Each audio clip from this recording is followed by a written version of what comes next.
인터넷에 떠돌아다니는 수많은 뉴스 기사. 아직도 포털에서 일일이 검색하세요? 이제 뉴스통에서 터치 한 번으로 손쉽게 확인하세요. 최근 내가 구독한 기사를 분석해 오늘의 기사를 추천하는 개인 맞춤형 AI 뉴스. 나만의 공간인 뉴스북에서 컨텐츠를 편집하고 이용자와도 활발한 소통이 가능합니다. 사진과 영상 자유롭게 이동하고 언론사 기자들이 실시간으로 업로드하는 동영상도 확인해보세요. 더욱 풍성하고 새로워진 뉴스통. 지금 바로 만나보세요. 안녕하십니까 여러분, 안동이 사이다 박준입니다. 자, 지난주 새로운 정부가 출범을 했죠. 이제 일주일 채 이제 안 지났습니다.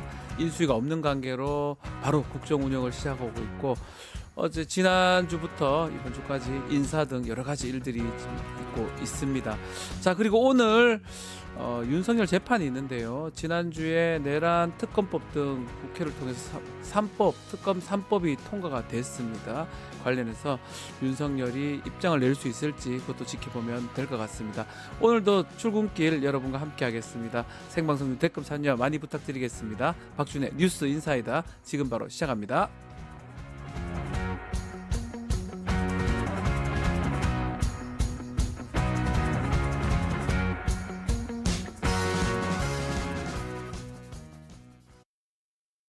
유튜브 구독하고 실시간 채팅과 댓글을 남기시면 매일매일 7,000TTCO를 드립니다. 참여 방법은 통통물 어플을 다운로드하고 회원가입과 로그인을 해주세요. 마이페이지에서 나의 회원 고유 번호를 복사해주세요. 유튜브 구독 후 실시간 채팅이나 댓글창에 고유 번호를 한 번만 입력하면 준비 끝! 지금 유튜브 채팅과 댓글 쓰기 참여하고 7,000TTCO 받아가세요. 돈 버는 퀴즈쇼 증권 통파. 퀴즈를 풀면 최대 100만 원 상당의 보상을 드려요. 탈락해도 걱정은 NO. 친구를 초대해도 코인을 드립니다. 친구는 3,000원, 나는 2,000원의 코인을 무제한으로 드려요.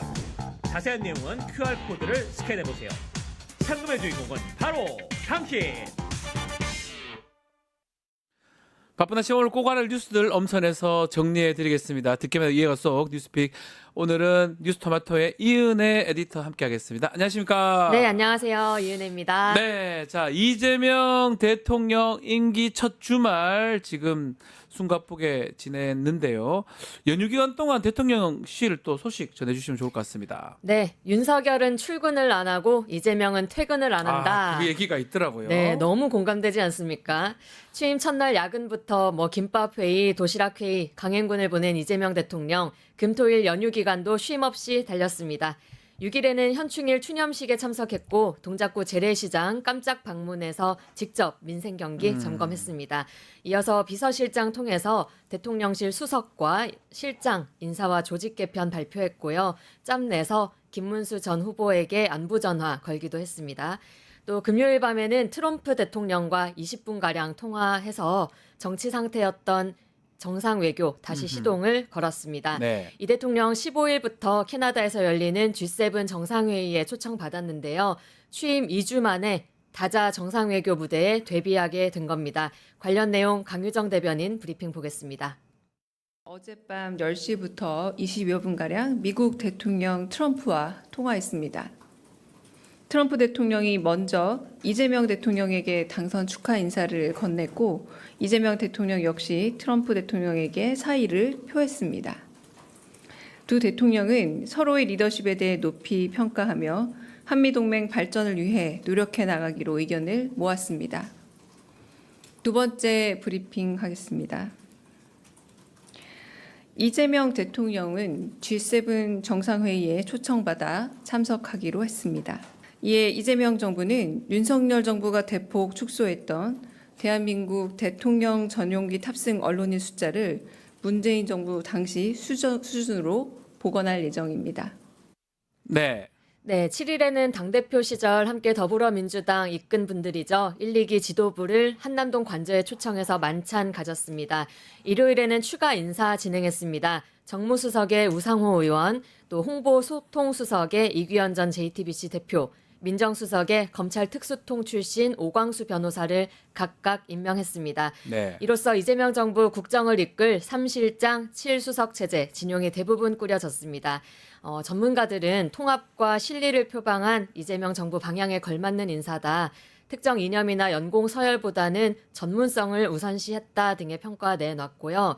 다만 오광수 민정수석을 두고는 검사 출신이 검찰개혁 제대로 할 수 있겠냐 이런 우려와 또 검찰을 잘 알아야 검찰을 손볼 수 있다. 이런 신중론이 엇갈리는 분위기입니다. 그래요. 지난 윤석열 검찰총장 뭐 등등 그런 일들이 있었기 때문에 아마 이런 우려가 있는 것 같습니다. 네. 그 부분 지켜봐야 될 것 같고요. 자, 민주당 지도부들이 한남동 관저에 방문한 그날 뭔가 수상한 점을 발견했다면서요. 어떤 내용입니까? 네, 이른바 개수영장 논란입니다. 네. 관저 만찬에 참석했던 박홍근 의원이 네. 만찬 후기 이렇게 소식을 SNS에 올리면서 여러 사진을 올렸는데 그중에 수영장 사진이 포함이 돼서 눈길을 네. 끈 겁니다. 지금 이 사진인데요. 작죠? 네, 딱 봐도 사이즈가 좀 작습니다. 작아요. 박홍근 의원은 길이가 5m 정도로 사람이 수영하기에는 물이 얕았다. 그래서 만찬에 참석했던 사람들끼리 개수영장 아닌가 이렇게 추측을 했다라고 말했습니다. 왜 윤석열, 김건희 씨가 관저에서 그군요. 한 달에 최대 2,000톤이나 물을 맞아요. 써서 논란이 됐었잖아요.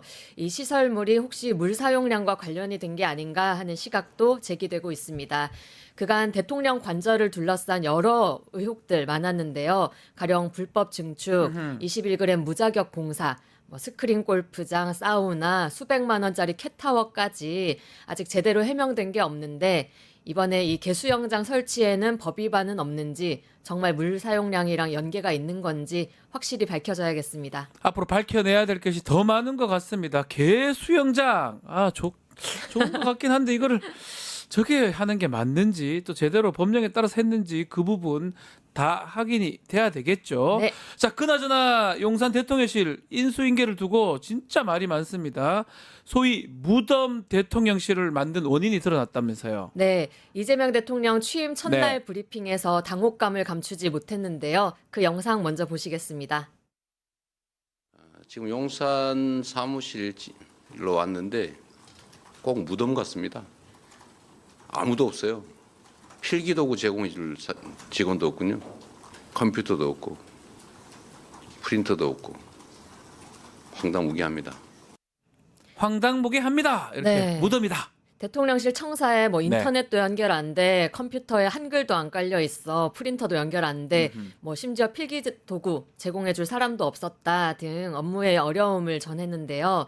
세계일보에 따르면 네. 이 문제가 빚어진 데는 정진석 전 대통령실 비서실장과 윤재순 전 대통령실 총무비서관의 결정과 지시가 있었다고 합니다. 네. 두 사람이 각 부처에서 대통령실로 파견 나온 공무원에게 전원 복귀를 지시했다는 건데요.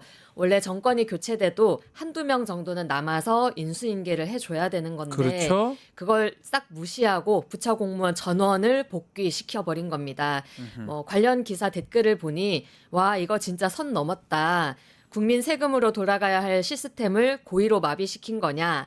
계획된 방해 아니냐. 일반 회사에서도 이런 식으로 퇴사하면 고속감이다. 등의 비판의 목소리가 많았습니다.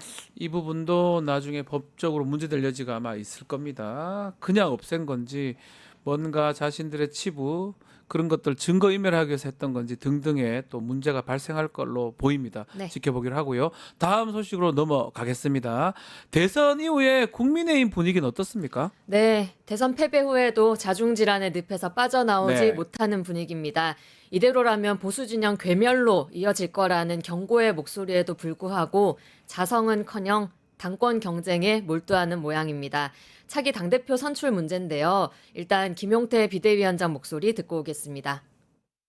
지방선거를 비대위 체제가 아니라 선출된 당대표 체제로 치르는 것 자체가 보수 재건과 지방선거 승리를 위한 당면 목표가 될 것입니다. 네. 네, 보시듯이 김용태 비대위원장은 전당대회로 새 대표를 뽑아야 한다고 주장하고 있습니다. 친한계 역시 이 의견에 찬성하고 있고요. 네. 그런데 친윤계는 연말까지 비대위 체제를 연장한다 하자고 목소리 내고 있습니다. 친윤계가 여전히 당내 세력에서는 우위를 점하고 있는데 정권 실패 책임론이 있다 보니 당장 당권 경쟁에 나서는 건 좀 부담스럽기 때문으로 보입니다. 네. 김용태 비상대책위원장은 또 대선 후보 교체, 진상을 규명하고 합당한 책임을 부과하겠다고 밝혔는데 이를 두고 후보 교체 논란 당사자인 권영세 의원은 처음부터 후보 단일화를 부당 단일화로 규정하고 있다.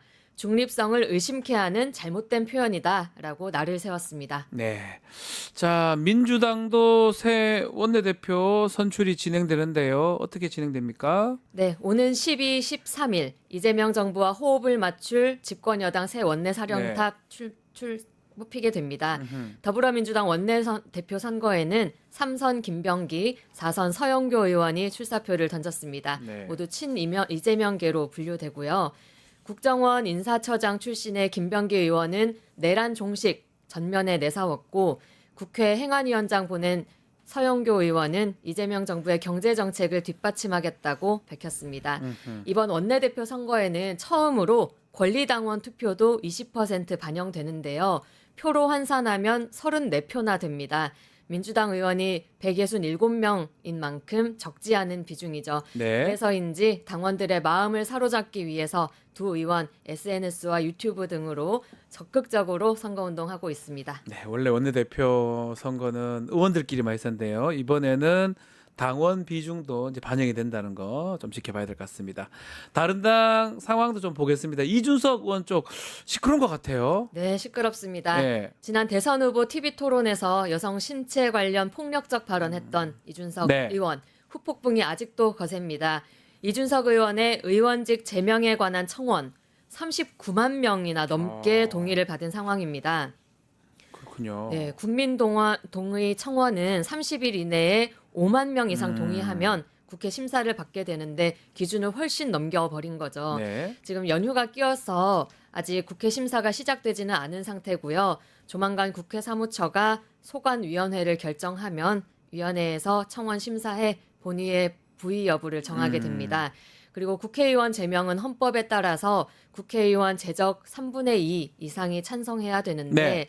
아직 이 동의 청원으로 국회의원이 제명된 전례는 없습니다. 그렇죠. 이준석 의원 측은 제명 여론을 두고 대선이 끝난 지 얼마 안 돼서 아직 감정이 앞서는 시기라서 그런 것 같다. 시간이 지나면 이성적으로 판단해 주실 거다라고 말했습니다. 그러니까 그 부분 분노한 이 민심을 이성이 아닌 감정으로 봐도 되는지 이것도 사실은 좀 의문스러워요. 네. 어떻게 봐야 됩니까? 감정뿐만은 아니겠죠, 당연히. 그렇죠. 예. 그리고 한 가지 더 드릴 말씀이 이준석 의원이 이번 대선에서 기호 4번으로 출마했잖아요. 그런데 다음 선거부터는 개혁신당이 4번을 받긴 어려워 보입니다. 네. 민주당 강유정 의원이 대통령실 대변인으로 발탁됐잖아요. 의원직 사퇴하면서 손솔 전 진보당 수석 대변인이 의원직을 승계하게 되었습니다. 네. 손 전 대변인은 지난해 총선 앞두고 민주당 등 야당이 만든 비례대표용 위성정당이죠. 더불어민주연합 소속인데 승계 후에 진보당으로 복당할 것으로 보입니다. 그렇죠. 그렇게 되면 진보당이 원내 3석인 개혁신당보다 한 석 더 많은 원내 4당으로 올라서게 됩니다. 아하. 이제 개혁신당은 진보당보다 뒷번호를 받게 되는 거죠. 알겠습니다. 자, 다음 소식으로 넘어가겠습니다. 주말 동안 또 정치인의 막말 문제로 좀 시끄러웠습니다. 네, 현직 인천시의회 이단비 의원이 SNS에서 네티즌과 원색적인 말싸움을 벌인 게 논란이 되었습니다. 지난 5일 한 네티즌이 스레드라는 SNS에 이준석이 학벌은 높은지 몰라도 결국 시험을 남들보다 잘 본 사람이란 뜻이다. 민주주의에서 선거는 테스트인데 그럼 이준석의 민주주의 시험장의 시험 성적은? 이라는 글을 올렸는데요. 여기에 이 시의원이 넌 학벌도 안 좋지? 크크라고 남기면서 말싸움이 시작되었습니다. 그러면서 극좌들은 직업과 학벌 좋은 사람은 비난하면서 너네 직업이랑 학교 어디냐고 물어보면 왜 부들거림? 크크. 그래서 10대부터 어떻게 살았길래 넌 그 모양으로 사니? 정말 네. 읽는 제가 다 부끄럽네요. 예. 이런 댓글을 달았습니다. 다른 시민과의 논쟁에서도 나 변호사인데 너 직업 뭐냐? 나 광역의원인데 넌 직업이 뭐야? 라고 아. 직업을 수차례 묻거나 비아냥대기도 하고 이죄명, 문재양 등 전현직 대통령에 대한 막말도 서슴지 않았습니다. 대통령 후보가 TV 토론에서 성폭력적 발언을 하는 것도 모자라서 공직자가 일베나 펜코에서 쓰는 말을 이렇게 내뱉다니 기가 차는데요. 네. 이 의원 제명을 촉구하는 글 이어지고 있습니다. 이 시의원은 논란이 일자 사과를 하긴 했습니다. 자, 끝으로 하나만 더 보겠습니다. 자, 오늘 윤석열 전 대통령 재판이 있습니다. 네, 내란 우두머리 혐의 네. 재판 2주 만에 재개됩니다. 지난 5일 내란 특검법, 최상병 특검법, 김건희 특검법이 국회 본회의 통과한 뒤 첫 출석인데요. 이번에도 포토라인을 통해서 법정에 들어서는 만큼 관련해서 입장을 내놓을지 관심이 쏠리고 있습니다. 네. 한편 세계 특검에 파견되는 검사 수만 최대 120명, 역대급 초대형 특검 수사 앞두고 기존의 윤 전 대통령 부부를 수사하던 검찰과 경찰도 속도를 더 낼 것으로 보입니다. 검찰에 김건희 여사 소환이 임박했다는 관측이 나오는데 윤 전 대통령이 경찰 소환은 조사를 받게 될지도 관심입니다. 알겠습니다. 자, 이은혜 에디터 수고했습니다. 감사합니다. 네, 감사합니다. 먼데 영식당으로 돌아오겠습니다.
자, 우리 정치를 씹고 뜯고 맛보고 즐기는 영식당에 여러분들 초대하겠습니다. 자, 먼데 영식당 오늘도 김민하 평론가, 박영식 정치시사 에디터, 이상민 PD 함께하겠습니다. 안녕하십니까? 안녕하세요. 반갑습니다. 자, 공식 질문 먼저 던져보겠습니다. 지난주 인상 깊으셨던 이슈, 또 이번 주 기대된 이슈, 우리 김민하 평론가 먼저 말씀 부탁드리겠습니다. 뭐 새 정부가 출범을 하지 출범했죠. 않았습니까? 네. 그러면 항상 누가 뭘 하느냐 이게 이제 가장 뜨거운 인사. 이슈죠. 네. 인사. 네, 인사인데 지난주에 이제 한참 인사 얘기가 여러 가지가 암암평이 있었고 뭐 앞에서도 말씀하셨지만 대충 정리가 되지 않았습니까? 네. 이 대통령실 인사는 남은 게 뭐 내각을 어떻게 하느냐 뭐 이런 게 남아 있습니다만 대통령실 인사가 일단 정리가 됐는데 느낌은 이런 어떤 뭐 요란한 개혁 이런 게 아니라 조용하게 하는 개혁 일단은 시작을 네. 그리고 내란 심판 그리고 이 나라를 정상화하는 거 여기에 이제 좀 방점이 찍혀 있는 것 같아요. 그래서 그런 점에서 인재를 넓게 쓴다 이런 느낌을 딱 주고 가는 것 같아서 원래 이 인사를 처음에 하면은 상당히 좀 인사와 관련된 논란이 막 시끄럽고 이렇게 되는데 그렇죠, 원래 그렇게까지 시끄럽고 막 이렇게 진행이 안 됐습니다. 예상한 것보다 이 굉장히 반발이 막 크고 뭐 보수 언론 이런 데서 이거는 이렇다 저렇다 막 반발이 큰 걸로 시작을 할 걸로 예상을 했는데 네. 별로 그렇지 않거든요. 네. 그래서 역시 이런 데서는 이 예상을 그런 것들을 하고 좀 노림수가 있지 않았나 이런 생각이 들어서 지금 뭐 그런 것들을 볼 수 있는 그러한 좀 흐름이었다라고 생각을 하고 내일 이제 3대 특검이 공포가 국무회의 그렇죠. 이제 심의를 하죠. 그렇죠. 공포가 될 것으로 예상이 되는데 여기서부터 그러면 이제 누가 그러면 또 특검을 맡을 것이냐부터 시작해가지고 여러 가지 얘기가 나올 것 같거든요. 네. 여기서부터가 그러면 정말 그 유권자들이 기대를 가지고 이번에 아하. 대선에서 투표를 했던 그러한 얘기들이 시작되는 거 아니겠습니까? 아하, 내란 네. 어떻게 심판할 것이고 김건희 문제 어떻게 정리할 것이고 그동안 윤석열 정권이 그동안 이 해왔던 잘못을 어떻게 책임지게 만들 것이냐 이게 굉장히 이제 중요한 이슈가 될 건데 이번 주에 그런 얘기 많이 나올 것 같고 그다음에 트럼프하고 이제 통화 이후에 이제 외교 일정 네. 다음 주부터 외교 일정 이제 G7부터 시작이 되는데 이것도 이번 주에 많이 얘기가 나올 것 같아서 계속 이런 이슈들이 쏟아지니까 지켜봐야 될 것 같습니다. 이슈들이 많이 나올 것이다. 네. 뭐 우리 박예지 앞에서 에디터. 훌륭하신 우리 김민혜 평론가께서 인사특검 이슈. 예. 다 말씀을 주셨기 때문에 네. 제가 달리 첨언할 건 없습니다만 지난주에 이제 화제가 됐던 것은 정권 초기에 대한 어떤 비교. 네. 윤석열 씨와 이재명 대통령은 어떻게 비교가 되는가. 아, 그래요. 그러니까 이게 취임 첫날부터 만찬을 즐겼던 윤석열과는 다르게 이재명 대통령은 일을 너무 열심히 한다. 밤샜죠. 네, 라는 거의. 그런 대목이 좀 부각이 된 것 같고요. 그러다 보니까 대통령실 인사들의 말과 행동, 또 이재명 대통령의 행보 모두 다 이제 주목을 받았는데 특별히 저는 이번 주에 이제 주목될 만한 것은 사실 언론 브리핑을 조금 바꾼다라는 거예요. 그 방법 자체를.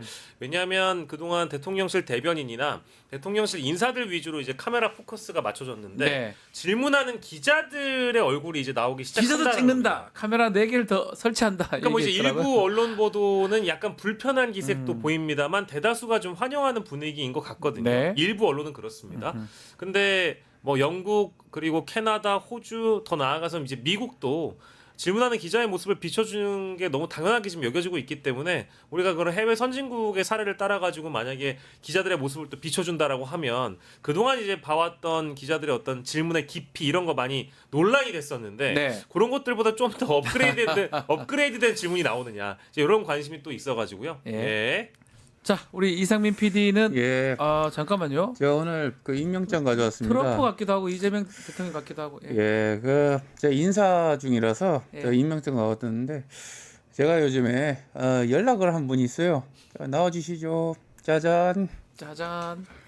Congratulations, I'm damn Donald J. Trump. 제명 좀 늦었지만 congratulations, 당선 축하합니다. 너무 신경 쓸 게 많아서 저 정말 제명에게 전화를 늦었습니다. 미안합니다. 빨리 하시죠, 그러니까. 그래. 퀵클리. What? Where are you from? 어쨌든 우리 어서 만나야 됩니다. 예, 이해하고 있습니다. 우리 트럼프 대통령님 할 일은 많은데 주변이 참 요란스럽죠. 젤렌스키, 시진핑 푸틴, 그리고 일론 머스크. 최근 머스크 이 자식까지 정말 정신머리 사납게 바쁩니다. 정말 이게 어떻게 됩니까? 그리고 하버드 얘네들 왜 이렇게 대듭니까? 아니 거기도 하버드 출신이 그렇게 사고를 칩니까? 여기도 하버드가 좀 사고를 치는데. 하버드 거기 사고 칩니까?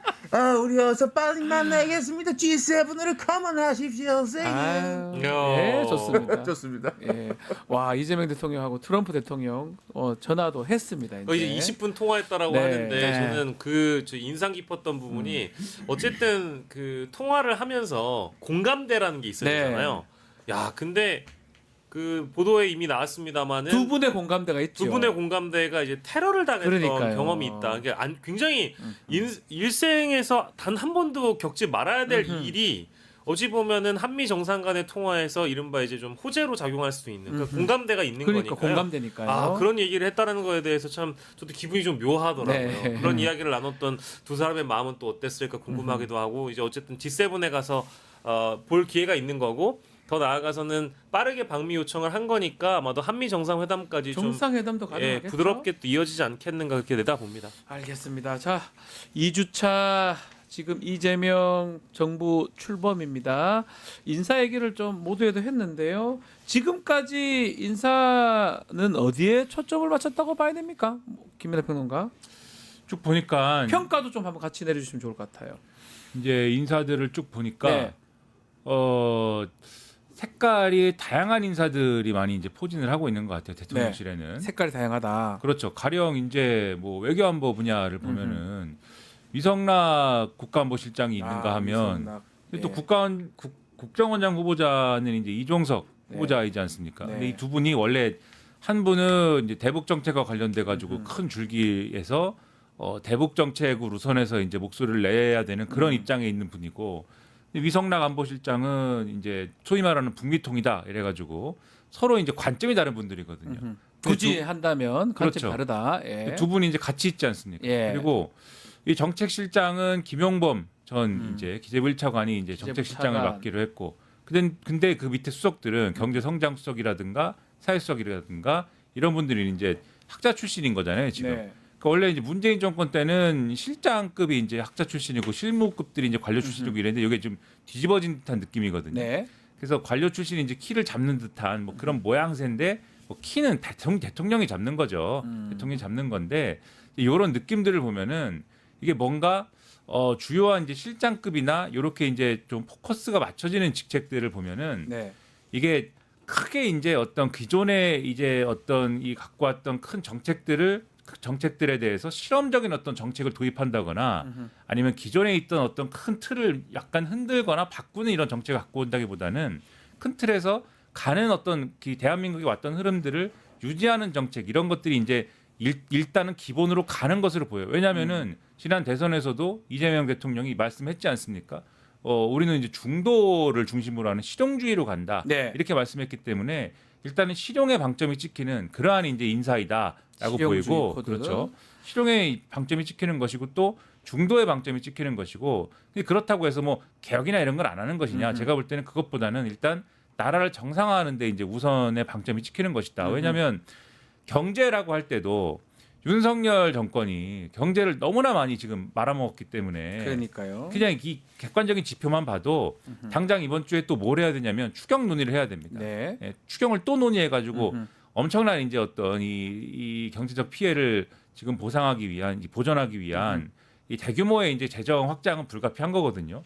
근데 그런 걸 논의하기에도 굉장히 여러모로 벅찬 그런 상황이기 때문에 막 실험적인 어떤 거를 요란하게 할 수 있는 그런 하기도 상황 자체가 어렵다. 안 됩니다. 예. 그래서 그런 거를 인식하고 있는 그러한 것들이 보이고 있다라는 생각이 들고 특히 이제 시끄러웠던 게 이제 민정수석 문제가 있는 그렇죠. 거잖아요.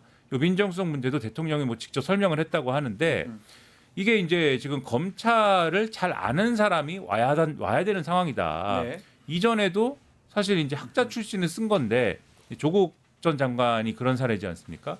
학자 출신을 써서 좀 이렇게 좀 실험적인 어떤 방식으로 검찰 개혁 해보려고 했던 건데 잘 안 되지 않았느냐. 그래서 이번에는 확실하게 찌를 곳을 정확하게 찌를 수 있는 그러한 대통령의 비서로서의 어떤 그런 카드가 필요하다라고 설명을 했다는 거예요. 이게 뭐냐면 요란하게 막 이렇게 시끄럽게 이제 진행을 해가지고 오히려 될 일도 안 될 일을 만들게 하지 않겠다라는 얘기거든요. 네. 그런 점에서 이번에는 전과는 다른 방식이지만 그렇지만 이 정상화와 그다음에 아까 말씀드린 대로 실용적으로 할 수 있는 방법을 찾겠다라는 의미가 실렸다는 점에서 그런 점에서 한번 기대해봐도 좋지 않을까 이런 인사다라고 생각을 합니다. 민정수석 얘기만 좀 해보죠. 다른 뭐 쪽에서는 크게 논란은 없는 것 같은데 오광수 변호사죠. 특수통 검사 출신인데 굳이 이 사람을 해야 되나 말들이 좀 많은 것 같습니다. 글쎄 뭐 이제 지난 주말 사이에도 너무 뜨거웠던 거고요. 네. 인선이 마무리되고 나서도 그러니까 어쨌든 임명이 되고 나서도 여전히 뭐 커뮤니티나 온라인 상에서는 갑론을박이 매우 뜨겁습니다. 네. 일단 앞서 말씀 주신 대로 특수부 출신 검사이기 때문에 이 사람이 과연 검찰 개혁을 할 수 있는 적임자라는 그런 비판들이 많은 것 같고요. 그리고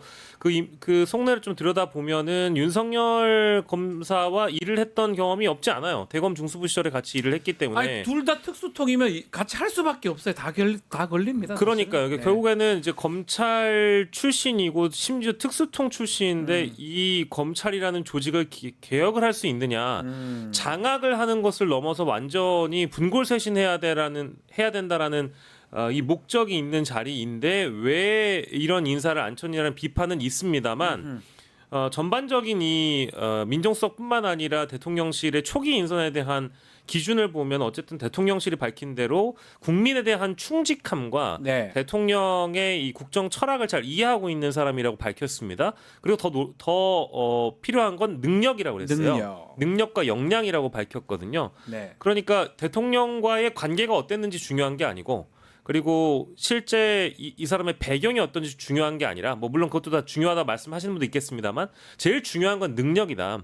대통령이 이해할 만큼 이 사람이 이 자리에 지금 당장 역량 있는 인사로 평가된다면 앉히는 것이 맞다라는 것이 기본적인 기조인 걸로 저도 이해를 하고 있고요. 이 안정적인 국정 운영을 하기 위해서는 어쨌든 빠르게 인선이 필요하고 이 사람이 이 사람에 대한 신뢰라기보다는 역량에 대한 신뢰가 있었기 때문에 오광수 변호사를 대통령이 여러 여론에 일부 여론에 불편함에도 불구하고 임명한 거 아니겠느냐 이렇게 평가할 수밖에 없겠습니다.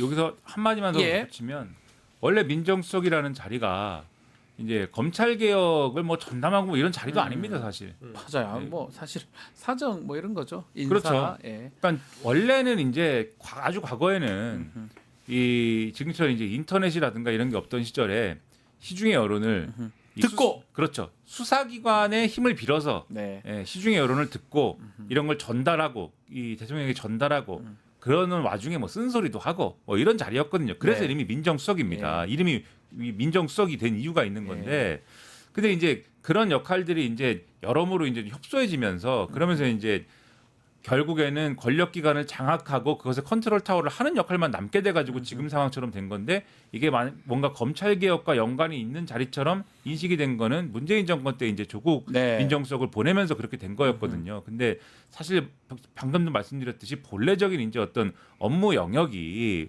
검찰 개혁을 전담하는 이런 자리는 아닌 거고. 개혁을 하는 거는 어쩌면 법무부 장관이나 그쪽이 그렇죠. 맞죠. 그래서 앞으로 법무부 장관 인사를 한번 보시면은 네. 그러면 이 검찰 개혁과 관련돼서 어떻게 이 가져가는지는 한 번 더 판단의 기회가 아마 있지 않을까. 그러니까 사정하고 검찰 뭐 이런 수사 이쪽 뭐 굳이 관련진다면 그쪽이지 검찰 개혁을 하기 위해서 민정수석 하는 건 아니다 이렇게 보시는 거군요. 그렇죠. 그리고 이제 이 사람은 어쨌든 대통령의 비서이기 때문에 그렇죠. 가령 임기가 보장됐어야 되는 검찰총장 이런 사례하고는 또 다르죠. 2년짜리. 그렇죠. 이게 뭐 임기가 보장됐어야 되는 사람을 예를 들면 중간에 문제가 있다고 그래서 이게 뭐 이 자를 수 있는 거냐 이거는 이제 법적 문제가 발생을 하잖아요. 그래서 네. 문재인 대통령의 경우에는 그거를 우려를 했던 건데 대통령의 비서는 사실은 이게 중간에 문제가 될 것 같다. 언제든지 대통령이 내일 잘라도 돼요? 그렇죠. 경질할 수 있는 것이고. 일하다가 뭐 하면 바로 잘라도 됩니다. 아, 그렇죠. 잘라라는 건 아니고요. 네. 그러니까 대통령이 판단할 때 네. 지금은 이 사람의 칼이 필요하다라고 네. 하는 의지가 있을 때 얼마든지 이 사람을 칼로 쓸 수 있지만 이게 대통령이 힘이 셀 때 내가 이 사람을 칼로 쓰겠다는데 칼이 주인을 배신할 수 없는 거거든요. 당연하죠. 예. 문제가 될 때는 대통령의 힘이 빠질 때일 텐데 그때까지 뭐 이분이 이 계속 대통령의 비서를 하느냐도 그거는 이제 장담할 수 없는 것이고 그리고 그렇게 될 때 뭔가 상황이 이상하게 된다라고 판단하면은 정리하면 되는 것이거든요. 가능하죠. 예. 그래서 이제 그런 점들을 고려하면은 우려는 이제 예를 들면 인사가 메시지이기 때문에 시민사회나 이런 데서 우려는 할 수 있는데 이게 이제 뭐 검찰 개혁이 완전히 좌초됐다든지 이 사람 때문에 나중에 정부가 큰 위기에 빠질 것이다라든지 이런 우려는 아직까지는 우리가 너무 이제 크게 일희일비할 필요는 없지 않을까 이렇게 네. 생각을 합니다. 참 목소리 한번 왜 아니, 나왔을까요? 죄송해요. 예. 왜 나왔냐고 하면은 아니요. 네, 죄송해요. 할 말이 없다고 봐요. 예, 죄송해요. 예. 그 이재명 대통령이 그 국민 통합을 했다고 했기 때문에 빠무네. 그 국민의 삶을 변화시킬 수 있는 그 방향을 제시하는 것이 내 굽순무라고 봐요. 네. 이 인선인 주장한 것도 있지만은 그렇기 때문에 빠무네. 지금 우리 사회에 가장 그 시급한 문제가 그 양극화 해소 방안을 제시하는 거 아니겠어요? 그거를 맞아요. 100일 안에 나는 그 제시를 해야 된다고 봐요. 그래서 이재명 대통령이 그걸 갖다가 그 할 적에는 이미 그 이재명이라는 사람이 수용 능력이나 이런 현실 파악 능력이 대단한 사람이기 때문에 빠무네. 그 국민 통합의 방법을 난 찾을 수 있다고 봐요. 예. 잘하겠죠? 근데 있다고 본다. 아, 있다 보는 거죠? 근데 예. 추후도 의심하지 않아요. 네. 의심은 항상 안 하시잖아요. 의심하는 것 같은데. 아니, 근데 그럴 수밖에 박지원을 보면 내 주먹을 쓸 수밖에 없기 때문에 빠무네. 일단 내 집합을 걸 수밖에 없다고 봐요. 요즘에 이준석 의원하고도 연락 자주 만나세요? 하시고요. 뭐? 아니 근데 추후도 내 그거는 연락을 내가 받지 않는다고 봐요. 명태균 씨하고도 연락을 그 해서. 지금 이재명 얘기하고 있는데 쓰잘데기 없이 이상한 급선무 주제가 남아 있는데 왜 그런 얘기를 해? 너희들도 다 집합이라고. 알겠습니다. 예. 자, 뭐 인선 얘기를 하다가 우리 김종인 위원장이 오셨는데 장관 인선은 좀 시간이 좀 걸리겠죠. 좀 주목하는 인물들이 있을까요? 저는 이제 일단은 총리가 장관 제청권이 있는 거니까 네. 당연히 이제 총리가 또 돼야 됩니다. 그렇죠. 돼야지 그 이후에 시간이 좀 걸릴 이루어지는 것 거지만 저는 앞서 이제 김민하 평론가께서 말씀하신 검찰 개혁을 원래 해야 되는 사람 이제 법무부 법무부 장관 장관은 중요하죠. 누가 갈 것인가에 매우 대한 중요합니다. 관심이 사실은 민정수석 못지않게 많은 네. 분들의 마음속에 제일 중요해요. 들어있는 한 자리라고 또 보고요. 네. 그리고 저는 이게 여러 보도들을 보면 뭐 하마평에 오르는 인사들이 대부분 좀 이렇게 이름이 중복으로 올라가는 자리가 네. 경제부총리거든요. 경제부총리에 또 올라가신 하마평에 있는 분들이 또 어떤 자리를 또 선호하는지 들어보면 네. 그분들은 또 기후에너지부 장관을 또 신설되는 자리이기 때문에 새로 만들어지니까. 그 기후에너지부 장관에 가고 싶어한다라는 얘기도 좀 들립니다.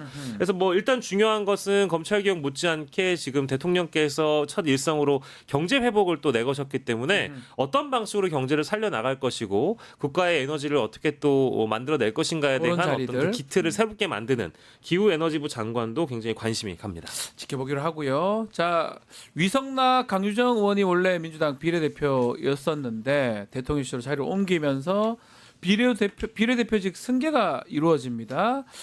자, 뭐 승계가 지금 그래서 손솔 그리고 최혁진 의원 이제 의원이 될 것 같은데 기본소득당이 아닌 이제 민주당에 있겠다 이러면서 논란이 되고 있습니다. 용해인 또 대표가 제명해달라 요청을 하고 있고요. 어떻게 봐야 됩니까?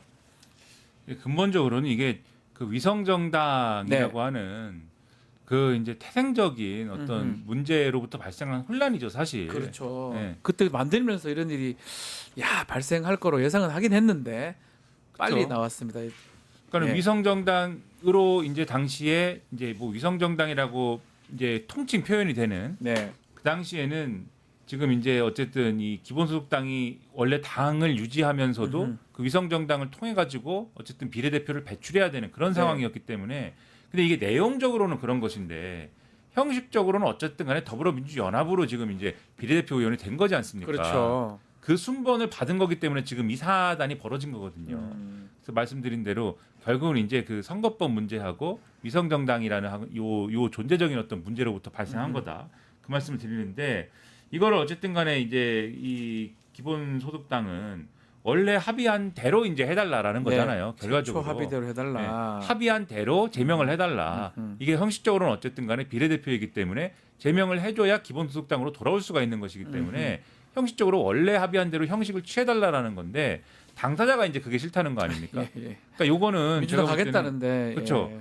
이 민주당 입장에서는 난감할 거예요. 당사자가 주장을 하는데 이거 합의한 게 있으니까는 뭐 안 돼 이럴 수도 없는 것이고 그러니까 그런 난감함이 있을 텐데 이거는 당사자를 뭐 설득하는 거 외에는 당사자를 설득을 해가지고 뭐 합의하게 만드는 거 외에는 다른 수가 없는 거 아니겠습니까? 그래서 이거는 이제 좀 당 차원에서 어쨌든 합의한 바가 있는 것이기 때문에 당 차원에서 설득을 최대한 해보는 쪽으로 문제를 푸는 거 외에는 달리 방법이 없을 것 같아요. 그리고 개인적 문제 같기도 해요. 최혁진 의원. 네. 그렇죠. 최대한 설득을 하는 것이 필요할 네. 것 같고 이 기본소득당하고의 어떤 관계의 문제도 있는 것이고 그 당시 총선에서의 합의의 내용도 문제가 있는 거 아닙니까? 그렇죠. 정치적 신의의 문제가 있는 것이기 때문에 이거는 이제 최대한 설득을 해야 될 것 같고 그 다음에 차제에 이 선거법이나 정치개혁 문제를 다시 어떻게 풀어볼 것이냐에 대해서 맞아요. 다시 한번 생각을 해볼 필요가 있고 또 이제 그 당시에 지금의 민주당의 이제 위성정당 창당 뭐 이런 거는 위성정당 전략이나 이런 거는 결국은 결과적으로 국민의힘의 어떤 그러한 위성정당에 대해 대당한 어떤 전략이었던 거잖아요. 네.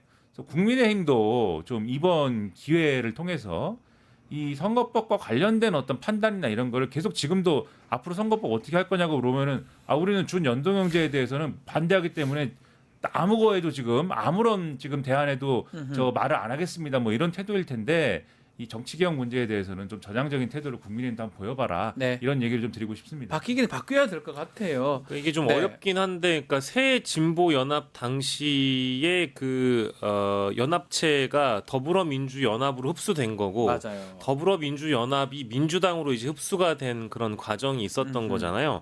그래서 저도 이제 관련 내용을 좀 살펴보니까 저는 이게 어찌 보면은 양쪽 모두 자신만의 관점으로 이 사태를 이해를 하기 때문에 네. 어쩔 수 없는 갈등이 발생하는 것이고, 뭐 물론 이제 용해인 의원이나 기본소득당의 입장도 뭐 이해를 못할 바는 아닌데, 다만 제가 공직선거법을 좀 찾아보니까 이게 민주당에서 제명을 해야지 비례직 승계가 취소가 돼가지고 다음 순번으로 넘어가는 거잖아요. 네. 근데 뭐 민주당의 입장도 뭐 일부 보도로는 본인이 뭐 제명을 해달라고 얘기를 하고 있지 않은데 우리가 어떻게 그걸 해주냐라는 식의 그런 원론적인 입장을 나온 것을 보면 어쨌든 최혁진 의원이 되실 가능성이 뭐 높은 아직은 상황이죠. 아닙니다. 당선증만 받으면 네. 끝나는 거니까요. 네. 공직선거법 50조를 찾아보면 후보자 추천의 취소와 변경의 금지 뭐 이런 내용들이 나와 있는데 정당은 후보자 등록 후에는 등록된 후보자에 대한 추천을 취소 또는 변경할 수 없다. 이제 이런 내용들이 담겨 있습니다. 그러니까 이게 저도 좀 복잡해서 결국 위성정당 때문에 이제 이런 논의를 우리가 하게 되는 것인데 뭐 양쪽이 합의가 안 된다라고 한다면 지금 원래 원칙대로 순서대로 순번대로 가는 것이 맞지 않겠습니까? 그렇죠. 현실적으로 그렇고 양쪽의 입장이 좀 좁혀지지 않는다라고 한다면 뭐 모르겠습니다. 지금 어제 기자회견까지 용해인 의원이 한 걸로 맞아요. 알고 있는데 네. 그 내용이 민주당에게 또 받아들여지지 않고 최혁진 의원이 되실 분 이 분에게도 받아들여지지 않는다면 그냥 현행대로 가지 않을까 뭐 그런 상황이 생각이 듭니다. 그렇다. 예. 자, 아니, 근데 지금 말씀하신 네. 거는 비례대표 순번을 바꾸는 거에 대한 이제 말씀을 하신 거고 제가 아까 말씀드린 거는 의원을 승계하면 최혁진 이 당선 이 승계 받아야 되는 분이 의원을 승계하면 그 의원을 제명해서 그래서 기본소득당의 당적을 갖도록 해달라.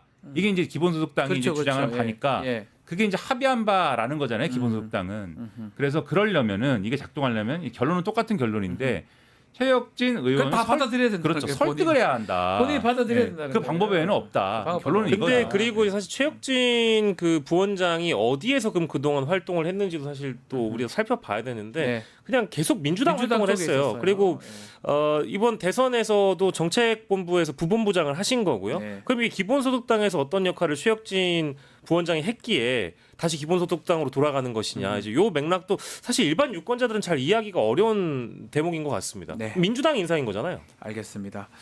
자, 국민의힘 얘기도 좀 해보겠습니다. 국민의힘이 야당이 됐습니다. 107석이에요.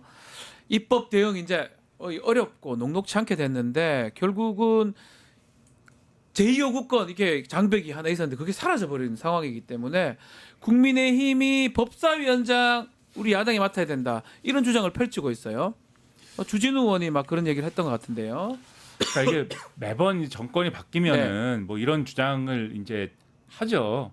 이제 하는데 이건 이제 예를 들면은 원구성을 새로 할 때 이제 하반기 국회 되면 새로 해야 되지 않습니까? 네. 그때 사실은 이제 새로 논의해 가지고 뭐 하거나 이렇게 하는 게 맞는 것 같고 단지 이제 정권이 바뀐 시점에 그러한 사정이 있다는 이유로 법사위원장을 이제 뭐 다시 이렇게 하고 뭐 이렇게 할 만한 그러한 근거는 사실 없는 거죠. 예. 그러한 근거는 없는 거고 법사위원장을 뭐 야당에 주는 걸로 다시 바꾸면 다른 상임위원장을 다시 뭐 사보임하고 이런 게 있어야 되지 않습니까? 다 바꿔야 되죠. 그렇죠. 네. 그 협상을 하는 것도 이제 지난한 것이기 때문에 제가 볼 때는 이게 결국은 이런 논의를 하면은 그 하반기 때 어떻게 하자라는 걸로 이제 귀결이 되고 이런 정치적 합의가 되고 뭐 네. 그렇게 되는 거거든요. 근데 지금은 이제 그런 얘기를 할 여지는 별로 없는 의석수 비중이기 때문에 제가 볼 때는 정치적 주장으로 끝나지 않을까라는 생각이 좀 들고 원래 이게 뭐 관행이다라고 주장하지만 민주정부 때 야당이었던 이 지금의 이제 국민의힘 쪽에서 그렇게 이제 해왔던 거거든요. 우리가 야당이니까 법사위원장을 달라고 그래서 법사위원장을 줬던 사례가 있는 거예요. 과거의 민주정부 때. 네. 그리고 그때 법사위원장의 이 권한이나 힘하고 지금하고 또 비교를 해보면은 그때 법사위원장이 더 셌거든요. 또 지금은 그때보다는 약화가 돼 있습니다. 법사위원장이 그냥 비교를 해보면. 네. 근데 그렇다 하더라도 여전히 법사위원장의 권한이 너무 강하기 때문에 뭐 이 일부 일각의 이제 논의에서는 이게 법사위원장을 야당에 달라고 하는 이유가 법사위원장 권한이 세기 때문 아니냐. 제일 그래서 세니까요. 그렇죠.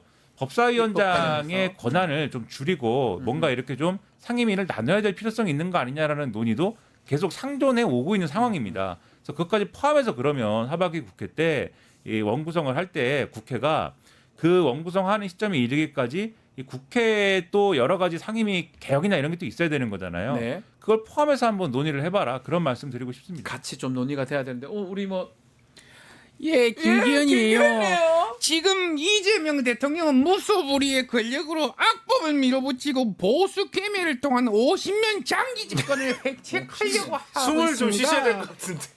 가만히 좀 들어보세요. 그래서 물론 저희 당도 책임감을 느끼고 사실상 회초리도 맞았지만 정말 이제는 베네수엘라의 독재자 차베스가 입만 열면 국민을 얘기했듯이 국민 주권 정부가 어디서부터 나왔습니까? 이제는 전과자 주권 정부로 나서고 있어요. 이제는 민주당이 국민 통합을 논의하지만 실제로는 전과자가 출세하는 세상이 오고 있다 이 말이에요. 내가 뭐 도사견이에요. 뭐하게. 그래서 제가 정말 이재명 대통령 독주를 정말 막을 수가 없어서 정말 분통스럽다. 페이스북을 좀 참고해 주세요. 페이스북 보겠습니다. 당대표 사퇴할 때도 페이스북을 넣었으니까. 네, 페이스북 볼게요. 예. 울산 안 가십니까? 아 가야죠. 그때 그럼 먹으러. 그때 왜 사퇴하셨어요, 당 대표는? 그거는 정무적 판단에 있어서 사퇴한 거죠. 누가 압력 넣어서 사퇴? 뭐 압력을 왜 넣어요? 그렇게 김민아의 폭주를 막아야 됩니다. 윤석열이 압력 넣은 거 아니에요? 폭주를 저렇게 저기 김민아도 그 김민아 공화국에서 차베스 아니에요. 거기서 차베스야지. 김배스입니다. 고마워요. 아니 근데 그 이재명 대통령 저기 이번에 울산 득표율도 지역 분위기 보니까 우리 김기현 의원님 좀 긴장 김상욱이 때문에 그런 거 아닌가 싶어요. 긴장을 많이 좀 하셔야 될 것 같은데. 김상욱이도 울산이잖아. 예, 그러니까. 때는 불쌍한 사람이에요. 울산이 좀 만만치 않은 것 같아요. 예. 상황이.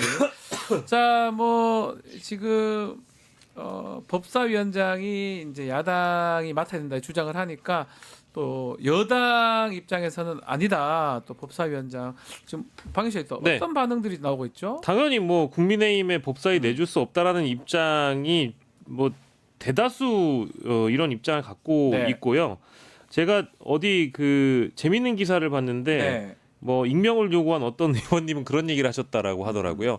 그럼 조국 혁신당한테 준다라는 식으로 그 야당이니까 네. 박은정 의원한테 준다 뭐 이런 얘기도 하시는 것 같은데 뭐 농담 섞인 얘기인 것 같고요. 어쨌든 절대로 법사위는 국민의힘에게 넘겨주지 않겠다라는 입장이 전반적으로 나오고 있고 서영교 의원이 대표적으로 이런 그렇죠. 얘기를 하셨던 것 같아요. 그리고 또 참고로 서영교 의원이 현재 지금 원내대표 선거의 후보자로 나와 있기 때문에 김병기 의원과 더불어서 그 원내대표 이야기도 꼭 해달라고 오늘 그 제 부탁을 받아서요. 네.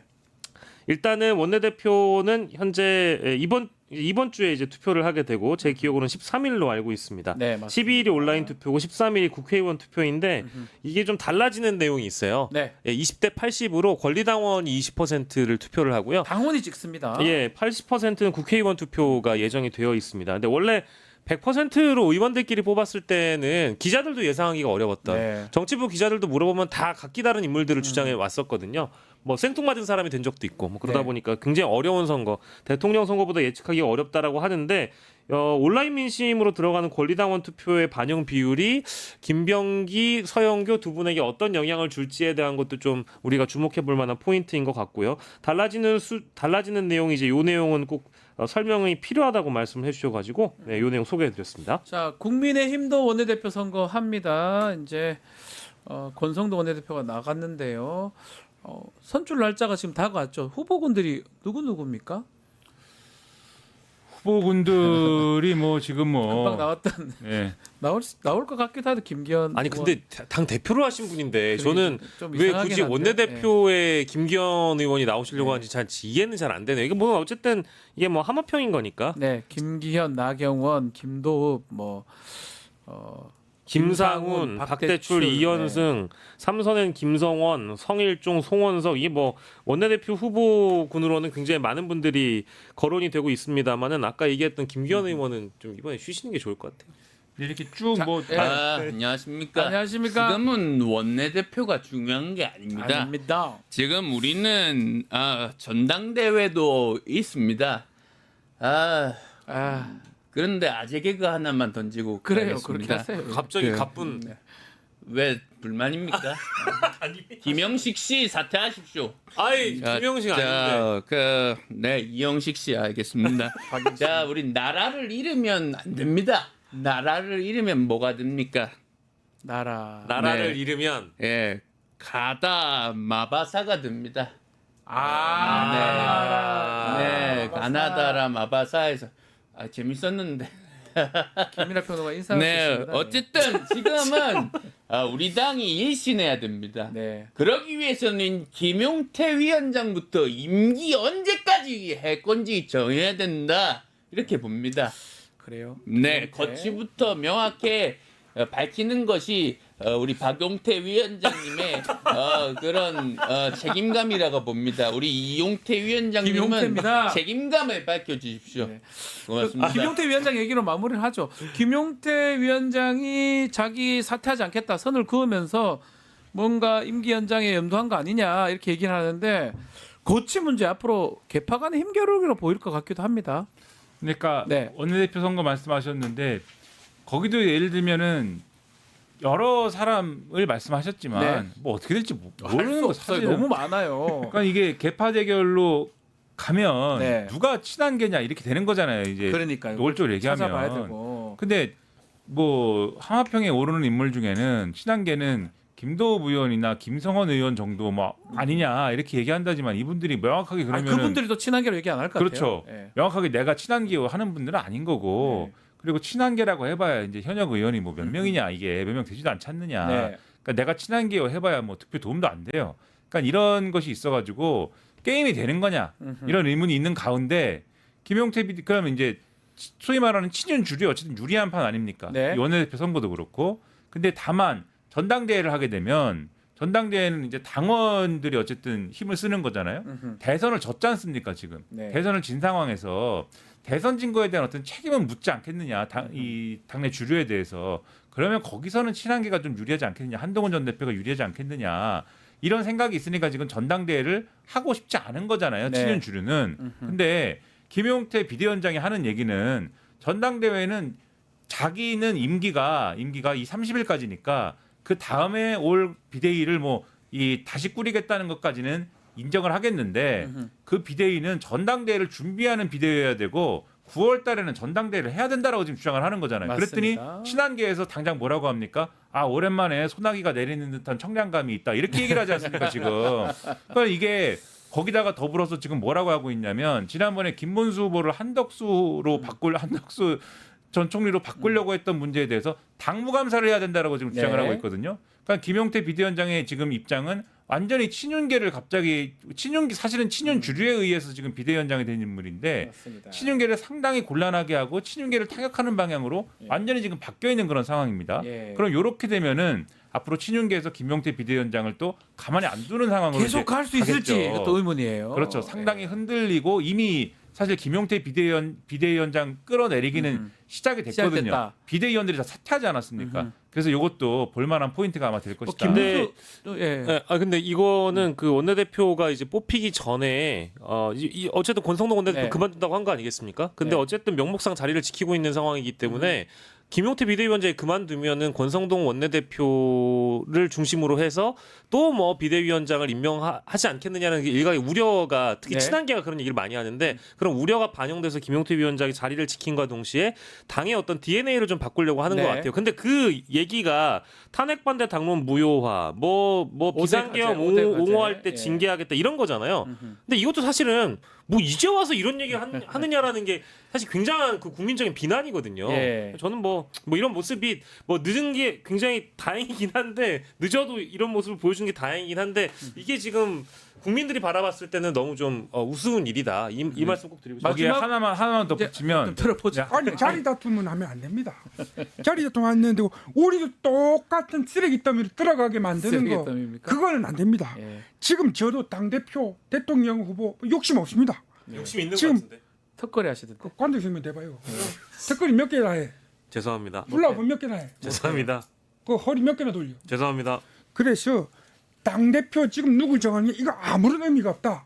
그래서 철봉 열심히 하고 열심히 저기 봉천동에서 열심히 살고 있습니다. 네. 싸울 때가 아닙니다. 잘 열심히 때입니다. 사십시오. 지금 김민아 끼어들려고 멘트 싸움할 때가 자, 아닙니다. 김민아 평론가님 말씀 이제 들어보겠습니다. 박영식 평론이 말씀하신 거에 한마디 덧붙이려고 예, 예. 한 게 뭐냐면 김용태 비대위원장이 하겠다는 거 비대위 의결 사안이다라고 주장하는 당내 이 주장이 있습니다. 네. 근데 비대위원들이 사퇴해서 의결을 못 합니다. 그러니까는 주장만 남고 끝나는 거 아니냐 이런 얘기도 맞아요. 있다. 그렇게 아마 될 것 같다. 네. 정리가 되고 마지막으로 한동훈 위원장 얘기 여기 한번 다음에 올 들어볼까요? 때는요 보풀 제거기 같은 걸 갖다 주십시오. 굉장히 많은 보풀들이 껴 있는 것 같습니다. 저희 당에도 그렇고요. 보풀들이 많이 껴 있는데요.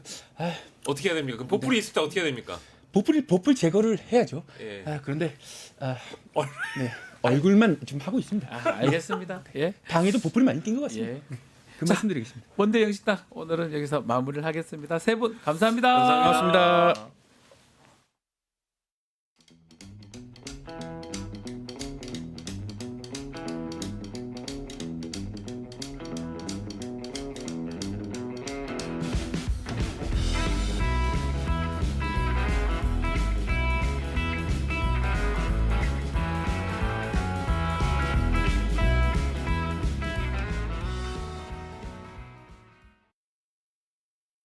MTS의 선두주자 증권통. 모든 투자 자산을 한눈에 오케이. 투자 고수의 거래 내역을 구독하고 주식 투자를 더 쉽게. 거슬리는 하단 광고도 노에드 가입하면 더 넓고 더 많아지는 나의 관심 종목들. 쉽고 빠른 주식 투자 증권통. 돈 버는 퀴즈쇼 증권 통파. 퀴즈를 풀면 최대 100만 원 상당의 보상을 드려요. 탈락해도 걱정은 NO. 친구를 초대해도 코인을 드립니다.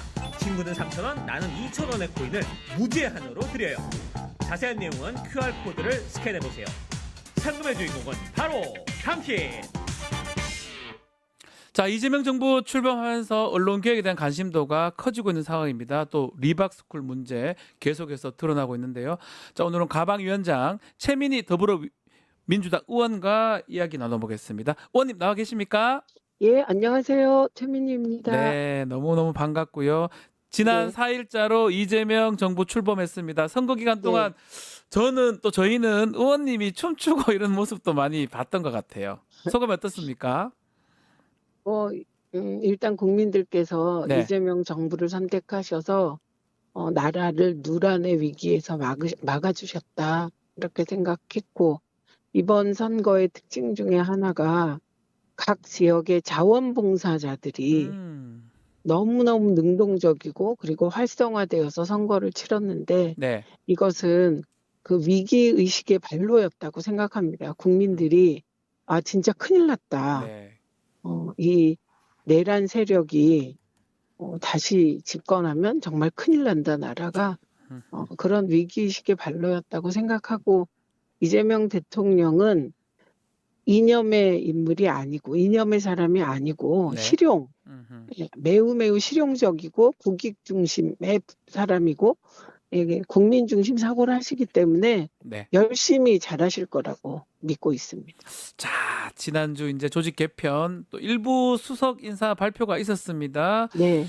이 기조 어떻게 평가하고 있습니까?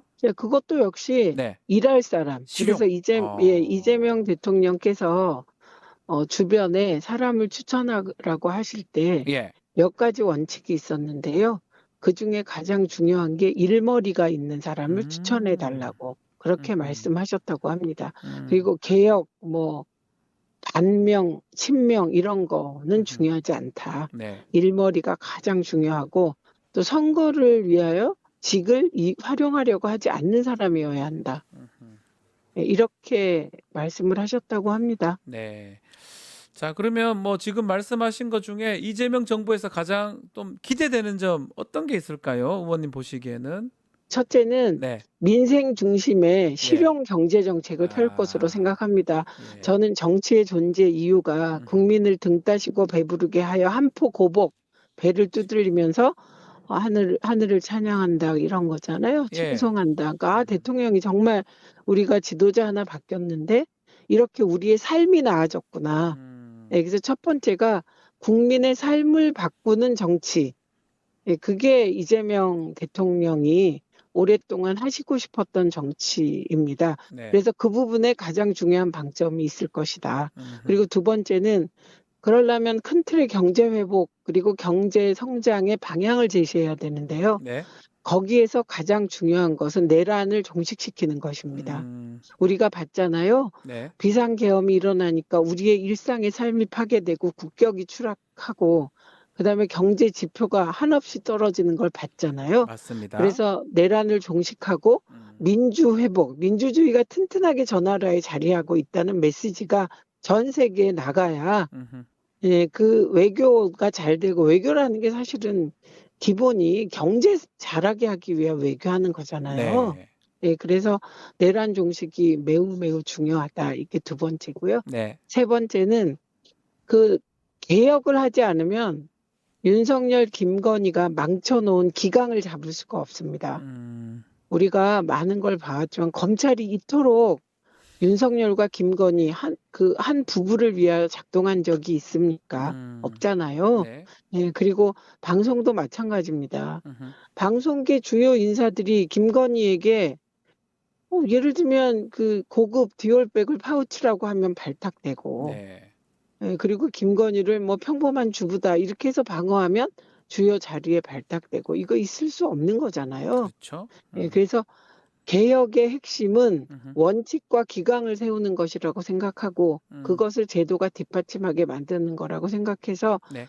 검찰 개혁 그리고 저희 과방위는 방송 개혁 언론 마무리하겠습니다. 그 언론 개혁 질문 한번 드려보겠습니다. 윤석열 정부 때 돌아보면 정말 이틀막 정부 아니었나 이런 생각이 좀 네. 드는데 네. 가방위원장이십니다. 언론 개혁을 위해서 어떤 게 필요하다고 보십니까? 우선 언론 개혁이라고 얘기를 하면 신문까지 다 들어가거든요. 신문까지요. 예. 근데 신문 개혁은 문체위 소관입니다. 맞습니다. 예. 예, 문화체육위원회. 그래서 과방위 소관이 아니라는 점 우선 가닥부터 잡아서 말씀드리고요. 예. 저희는 어쨌든 방송, 통신 이쪽 개혁을 얘기하는 겁니다. 네. 근데 개혁의 방향은 크게 두 가지라고 생각해요. 일단 공영방송을 중립화시키고 독립시켜서 방송의 자유를 극대화해 주는 것. 네, 그래서 요거는 방송사법 개정안이 이미 올라가 있고 네. 그중에서 방통위 개혁안은 과기부 개혁안과 같이 정부조직 개편과 맞물려야 되기 때문에 예. 그것은 시간이 조금 걸릴 것 같고요. 방송 3법은 빠른 시일 안에 통과시켜야 한다고 생각합니다. 지난 거부권 때문에 막혔던 거죠? 네, 근데 그 법들? 거부권 네. 때문에 막힌 안은 21대 안이고요. 네. 그리고 그 이후에 민주당 의원들이 여러 가지 안을 냈습니다. 예. 예, 그 21대 안 중에 그래도 최소한 많은 사람들이 문제 제기한 부분, 예, 그런 부분에 대해서는 심도 깊은 논의를 과방위원 플러스 시민사회, 노조 등의 의견 수렴을 이미 거쳤습니다. 예. 예, 그래서 저희가 생각하기에는 가장 합리적인 안을 도출해서 예, 빠르게 통과시킬 생각이고요. 그 네. 핵심은 이 부분은 정말 이재명 대통령의 결단인데요. 보통은 야당일 때는 방송 개혁하자 그랬다가 여당이 되는 순간 안 합니다. 싫어져요. 예. 예, 근데 이재명 대통령께서는 마지막에 예, 공식 선거운동 시작되기 얼마 전에 제 과방위원장이니까요. 네. 방송상법에 대한 의견을 나눴을 때 그냥 합시다. 그렇게 말씀하시더라고요. 네. 예, 그래서 저희가 가장 곤란했던 순간이 왜 문재인 정부 때 180석 여당일 때 방송 독립화 법안을 통과시키지 않았냐. 못했죠 그때. 예. 이 부분에 대한 질문을 많이 받았는데요. 그때 솔직하게 저는 국회에 없었지만 네. 우리가 잘못했다, 죄송하다 뭐 이렇게 말씀드렸는데 어쨌든 이거는 민주당과 이재명 대통령이 방송은 독립시키자 이렇게 합의를 봤기 때문에 저희는 빠르게 통과시킬 생각입니다. 자, 뭐 같은 맥락에서 KBS 사장, 박장범 사장 어떻게 됩니까? 해임을 뭐 시키거나 이렇게 할 수는 없는 거잖아요. 아니 그거는 하면 안 되고요. 예. 그리고 보수 정권의 특징이 어거지로 사장들을 쫓아내는 거잖아요. 예. 그런데 이게 전반적으로 방송사 지배구조, 이게 이제 KBS 관련법, MBC법, 방문진법, 그리고 EBS법인데 이 법에서 방송을 독립화시키는 제도가 완성되고 새로운 법이 통과되면 기존 사장의 임기를 보장하기는 어렵겠죠. 예, 법이 통과되면 완전히 새롭게 재구조화돼야 되잖아요. 네. 네. 자, 뭐 또 구체적으로 또 유일임 방심위원장 얘기도 좀 나눠보면 네. 일단은 사의 표명했다가 40일 만에 그 제거가 됐습니다. 이게 네. 사표 수리가 된다고 뭐 제가 사라지는 건 아닐 것 같기도 한데요. 아니 일단 그래서 제가 페북에 올렸는데요. 네. 류일임 위원장은 이미 고발되어 있어요. 아. 예, 그렇기 때문에 그런데 윤석열의 검경이 수사를 제대로 하지 않았죠. 그리고 이것이 뭐 이재명 정부에서 누가 고발한 게 아니라 윤석열 정부 때 이미 고발이 됐기 때문에 네. 수사 받아야 하고, 예, 그리고 그 수사 결과에 따라서 합당한 처벌을 법적 책임을 져야 하기 때문에 이 부분도 저희가 과방위 차원에서 꼼꼼히 챙길 겁니다. 그 유일임 방심위원장이 본인이 방송사 중징계 내렸던 거 이거 다 재판에서 지고 있는 상황이거든요. 12전 12패 뭐 이렇게 나오던데 네. 이 소송 비용은 누가 책임을 져야 됩니까? 이 행정행위에 따른 소송 비용이기 때문에 네. 이 부분에 대한 책임을 물을 수 있을지, 예, 이건 법적 검토가 필요하겠지만 네. 검토할 겁니다. 그리고 무리한 소송 남발에 대해서는 직권남용의 책임을 져야 하는데요. 네. 이 소송의 주체는 방심위가 아니고 방통위입니다. 방통위. 예. 예, 그래서 유일임 위원장이 단독으로 윤석열 정권의 비판적인 김건희에 대한 사실보도 정론 기능을 한 방송에 대하여 단독으로 심의를 했다고 보기 어려운 상황이라 네. 저희가 이번에 민주당 원내대표 선거가 있습니다. 그렇죠. 저희는 방송 장악 국정조사를 동의하는 분에게 표를 주겠다. 아. 예, 이렇게 이미 얘기를 해놓은 상황이고요. 예. 그래서 저는 이 윤석열 정권의 방송 장악이 저 개인적으로는 청와대 차원에서 이루어진 것으로 보고 있습니다. 예, 그리고 방송 장악의 기술자들을 이동관 등 예. 내려보냈고, 그리고 윤석열 친구, 가까운 뭐 선배 이런 사람들, 예, 그리고 판사 중에서도 가장 저희가 이상하다고 생각하는 사람을 방통위원으로 내려보내고, 예. 그리고 저 개인적으로는 왜 방통위원으로 국회에서 의결된 저를 7개월 7일 동안 임명하지 않았나. 예, 이것도 저에게는 관심사입니다. 네. 왜냐하면 이런 일은 헌정사상 처음인데요. 그렇죠. 다시 일어나면 안 됩니다. 네. 그래서 방송장악 국정조사를 통해서 청부 민원이 류일임 개인의 판단이었는지부터 저희는 다 살펴볼 생각이고, 특별히 YTN 국정조사를 꼭 관철할 생각입니다. YTN이 지금 민영의 유진그룹에 가 있잖아요. 그 부분을 조사하겠다 이 말씀이시네요. 네, 그 민영화를 네. 한 것, 그렇게 말씀드리기보다는 민영화 과정에 불법적 아하. 요소들이 많기 때문에 예. 그 불법을 살펴본다는 겁니다. 불법성이 있다면 살펴보겠다. 뿐만 아니라 통일교가 YTN을 인수하려고 했다는 의혹 보도가 나왔잖아요. 맞습니다. 예. 예, 그러니까 국민들께서도 더 궁금할 것 같아요. 통일교는 김건희 씨에게 직접 그 고급 뭐예요? 그 샤넬입니다.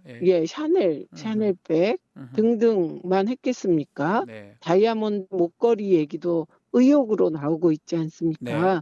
그렇게 집중적으로 로비를 했는데 엉뚱하게 유진그룹에 가지 않았습니까?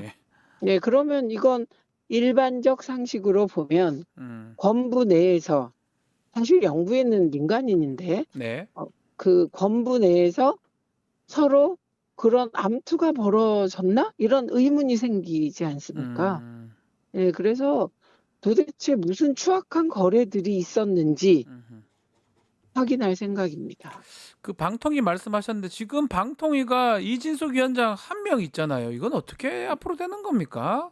일단 이진숙 위원장 한 명이 있기 때문에 예. 업무를 진행할 수가 없습니다. 그거는 청문회나 아하. 과방위 과정에서 다들 보셨는데 2인 있으면 회의가 된다. 이게 저들 논리였어요. 네. 근데 김태규가 그만두면서 혼자 남았잖아요. 2인도 아닙니다, 이제는. 네. 예, 어떤 논리도 성립되지 않습니다.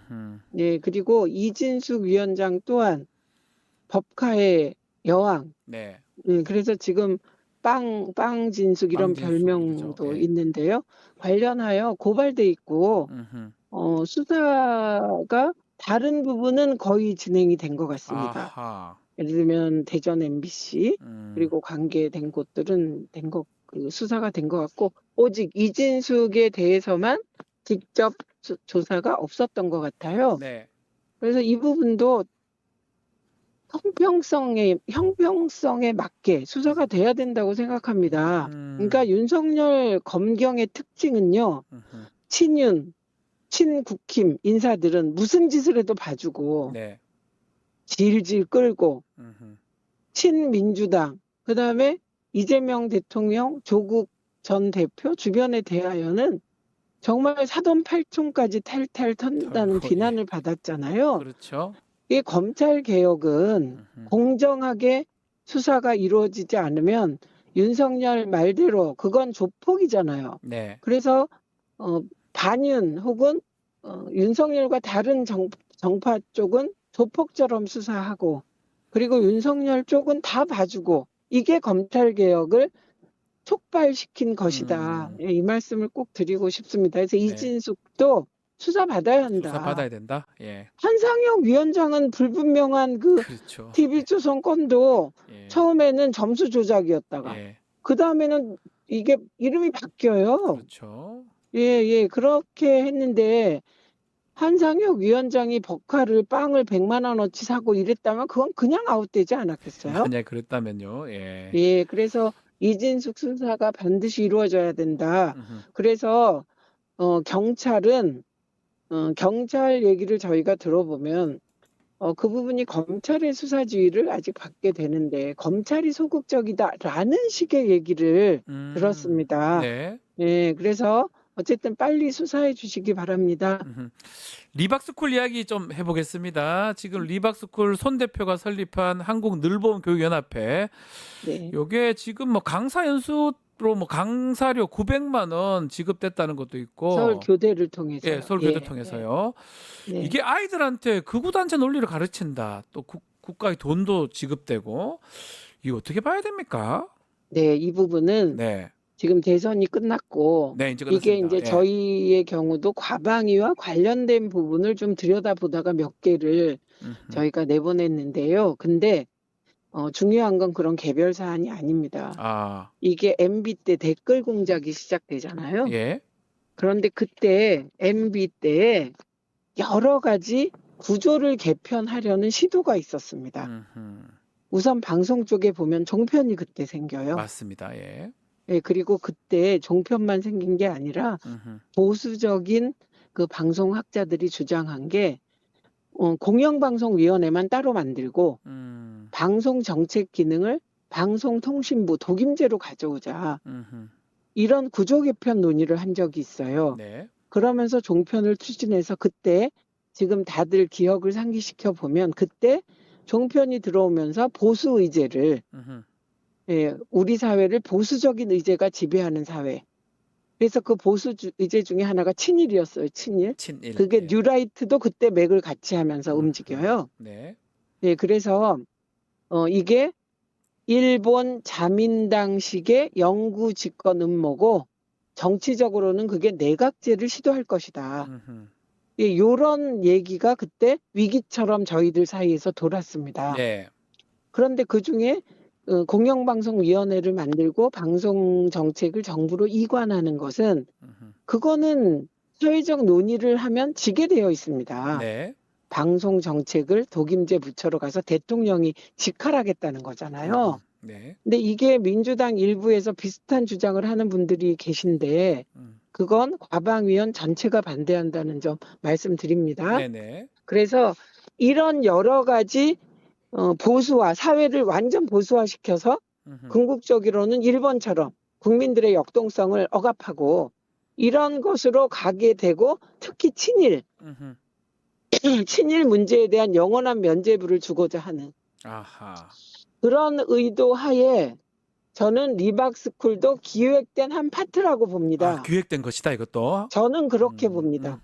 그렇기 때문에 잠시만요. 예. 아, 예, 예. 저희가 지금 네. 개별적으로 접근하고 있는데 이거는 종합적으로 접근해야 되는 사안이고 그다음에 요것과 관련하여 제가 EBS 장악에 대하여 저들의 네. 좀 의문을 가졌었거든요. EBS 요? EBS는 네. 보수 정권들이 저렇게까지 하지 않았어요. 그런데 EBS를 저렇게까지 장악하려고 하는 이유 역시 EBS가 교육방송이고 성인 교육도 하거든요. 네. 할 수 있기 때문에 저는 EBS를 통하여서도 똑같이 특히 역사관에서는 친일, 네. 예, 그다음에 보수적인 의제를 의제화시키는 한 단위로 EBS를 활용하기 위한 장기적 포석이었다. 그리고 저 개인적으로는 그 MB 때 했던 이런 그 보수 의제, 특히 친일 문제에 대한 해결, 그래서 네. 나라를 친일로 몰고 가려고 한 것으로 보고 그 중심에 김태효가 있다고 저 혼자 생각합니다. 김태호 차장이 추측합니다. 중심에 있다. 네, 안보실 저는 차장, 그분에 대하여 김태효에 대하여 아무런 조사도 수사도 이루어지지 않는 것. 그것도 신기해요. 이게 이해가 안 가고요. 예. 이번 내란의 기획자, 내란의 목표. 그게 위기 때문에 그랬다. 명태균 등등의. 그것도 있겠지만 저는 이건 오랫동안 기획된 그 커다란 프로젝트의 일환이기 때문에 기획팀이 있다고 늘 의심했고요. 네. 저 개인적으로 완전히 추측인데요. 네. 김태효가 그 중심에 있지 않나 이렇게 늘 의심하고 있었습니다. 김태호가 아무런 처벌 없이 아무 수사 없이 지금 진행되는 것 같습니다. 저희가 예. 그나마 국회에서 국정조사도 해서 비상계엄과 관련한 친일 쿠데타와 관련한 뭐 여러 가지를 밝혔는데 전혀 접근하지 못한 게 대통령실입니다. 그러니까요. 예. 아니 당장에 윤석열이 나와서 읽은 비상계엄 문건은 어떤 경로를 통하여 누가 작성했는가? 대통령실 내부에 비상계엄 관련한 회의는 없었는가? 매우 궁금한 사안이잖아요. 보통 일을 기획할 때 저희 예. 의원실에서 뭔가를 폭로할 때도 부장관들하고 먼저 회의하거든요. 맞습니다. 예. 그리고 사실을 추출한 다음 원내 지도부에게 보고를 하는데 지금 그 모든 내란 관련 수사에 핵심 코어가 빠진 거죠. 네. 머리, 기획. 예, 그래서 이게 단지 김영현과 윤석열이 술 먹다가 하자. 저는 이건 페이크라고 봅니다. 아니다고 보시고. 네. 좀 마지막으로 이렇게 참 댓글 조작, 여론 형성 이런 것들 막기 위해서 가방이 앞으로 뭐 어떤 걸 좀 하십니까? 저희는 댓글이 주로 네이버나 다음이나 포털에서 댓글이 맞습니다. 진행되잖아요. 예, 포털 그래서 사이트. 이미 저희 이미 그 포털 사이트 들에게 자료 요청도 하고 있고 예. 세심하게 들여다보고 있습니다. 예, 그리고 그러나 국민 여러분께서 좀 스스로를 믿으셔도 되는 것은 조중동 보수 언론의 민주당 흔들기, 이재명 대통령 흔들기, 그리고 그게 방송까지 넘어가서 네. 장악된 KBS, 그리고 능동적, 자발적으로 친윤을 하는 보수 종편들, 그리고 보도 전문 채널, 특히 네. YTN 보도 매우 심각했는데요. 뭐 연합뉴스는 또 YTN 쫓아가고 네. 패널들도 저는 이해할 수 없는 패널 구성이고 맞습니다. 이런 상황 하에서 이겼다는 겁니다. 국민들이 승리하신 거예요. 그래서 방송 결정론, 댓글 결정론 이런 건 성립하지 않습니다.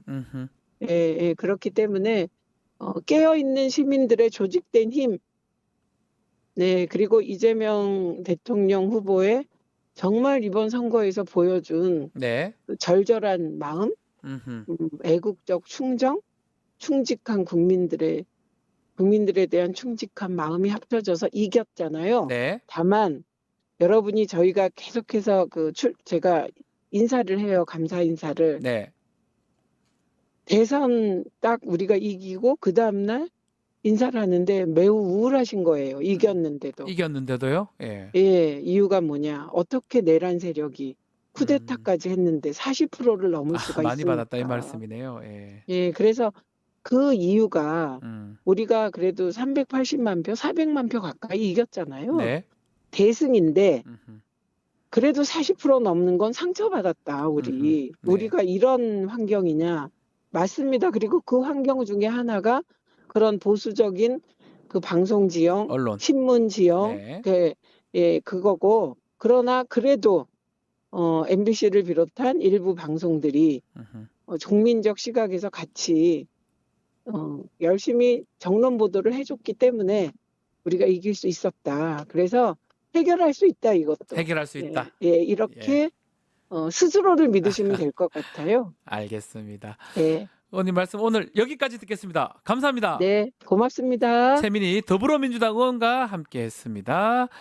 자, 이어서 뉴스 인사 프라임 진행이 됩니다. 김진애 전 의원의 1침 준비되어 있으니까요. 어디 가지 마시고 조금만 기다려 주십시오.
한 발 더 들어가는 고품격 시사대담 뉴스 인사 프라임 시작해 보겠습니다. 매주 월요일 정치권을 향한 따끔한 일침 들어보겠습니다. 김진애 의원과 함께합니다. 안녕하십니까? 네, 안녕하십니까. 좋은 주일입니다. 네, 좋은 한 주가 밝았는데요. 네.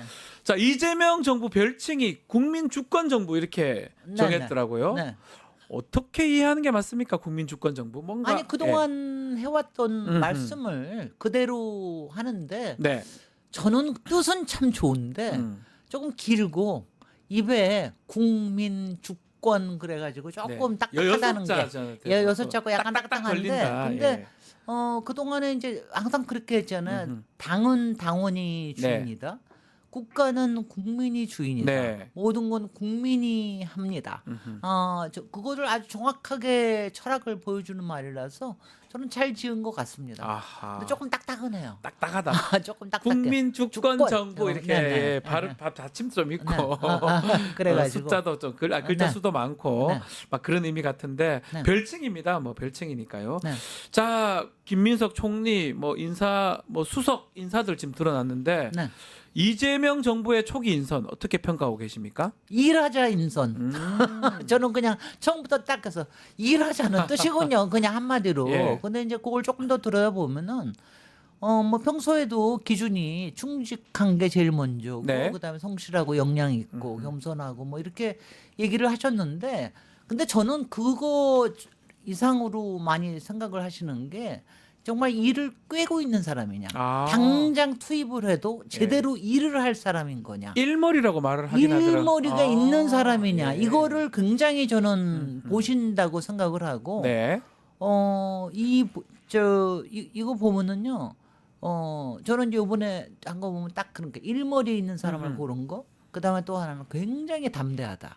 왜냐하면 이게 담대하다는 건 뭐냐면은 왜 지난 정부에도 아니 왜 안철수를 시켜도 되고 뭐 좀 뭐 자기로 좀 거론되는 사람 아무도 안 시키잖아요. 예, 예. 또 그때는 힐러리 프로젝트가 있으니까 안 시키잖아요. 네. 근데 여기는 이재명 대통령은 자신이 있는 거예요. 어떤 능력이 있는 사람이 그 자리에 들어와도 일을 잘하고 이러면 되지. 그 사람들이 그리고 이 사람들을 키워주려고 하는 같이 그러니까 우리가 같이 일 잘하고 같이 으쌰으쌰하면서 그러면서 같이 크자. 네.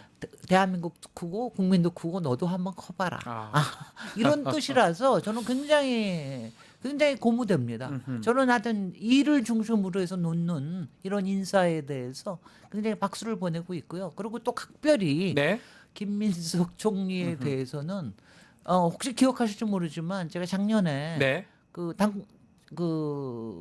우리 당원대회 할 네, 때 최고, 그때 수석 최고 만들기 위해서 제가 좀 꽤 많은 노력을 했습니다. 그렇습니까? 왜냐하면 네. 저는 이제 김민석 최고 같은 사람이 수석 네. 최고가 딱 이재명 옆에 있으면 이게 시너지가 엄청나게 날 사람이다. 서로.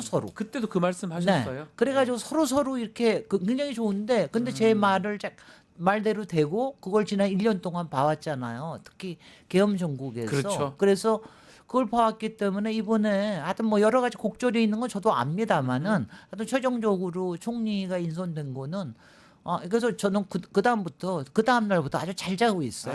이제 잘 맡겨놓고 이제 너무 잘 자고 있습니다. 너무 잘할 거예요. 그 중에 한 분 민정수석 얘기 오광수 변호사인데요. 네네. 여기엔 좀 우려가 있는 것 같아요. 논란도 많이 있는 것 같고요.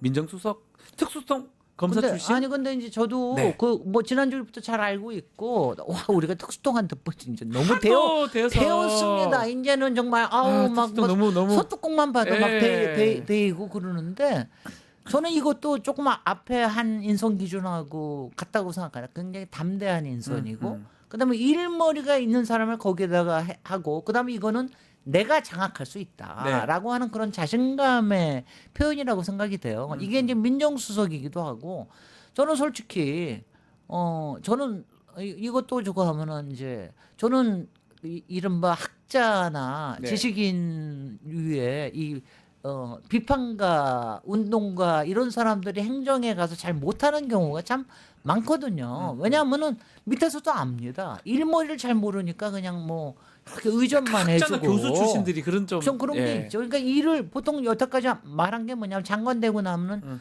일을 알고 나면 떠난다는 얘기가 있었잖아요. 일 배우고 떠나고. 그렇죠. 근데 수석은 정말 또 그러면 안 되거든요. 네. 근데 이제 민정수석이 하는 일이 워낙 중대하고 그러기 때문에 저는 좀 굉장히 그러니까 그 일을 아는 사람이 일을 제대로 짜자. 그다음에는 이제 개혁에 관련된 부분은 네. 사실은 대통령의 의지와 그다음에 사실은 국회에서의 의지가 중요하고 법무부 장관을 통해서 지켜질 거거든요. 그래서 저는 이렇게 검찰 내부를 잘 아는 사람을 내부에서 딱 하고서 틀어지기도 하고 그다음에 좀 다독이는 것도 있을 겁니다. 왜 안 다독이겠어요? 다독여야 됩니다. 왜냐하면 정말 틀어지기 위해서는 다독이기도 해야 돼요. 쥐락펴락 해야 됩니다. 네네. 사실은. 쥐락펴락. 밀당.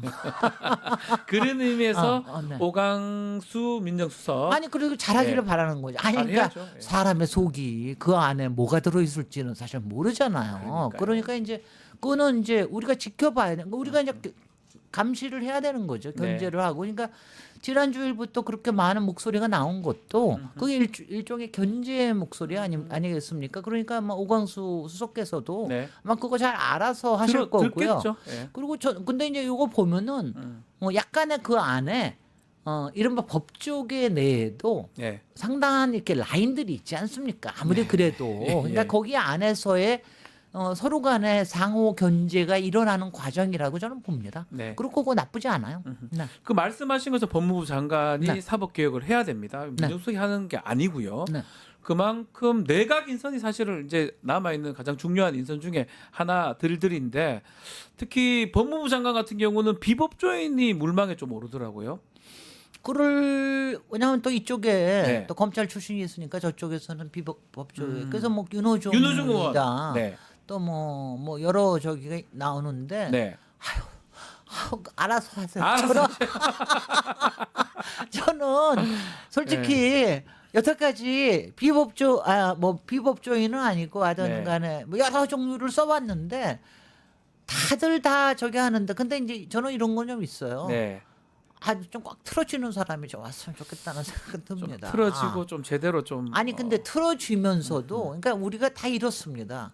틀어쥐면서도 얕보이지 않고 그런가 하면 또 쓸데없이 적을 만들지도 않고 그러니까 이 여러 가지를 한다라는 너무... 게 정말 이게 정말 왜냐하면 그러니까 리더의 자리라고 하는 게 그게 어려운 일이에요. 그러니까 정말 이게 정말 쥐락펴락하고 그냥 상벌, 필벌도 명확해야 되고요. 또 징계 아무것도 안 하고 있으면 사람만 좋아 보이면 또 안 되고요. 그러니까 그러니까 그거 잘할 사람이면 비법조인이든 법조인이든 좋다.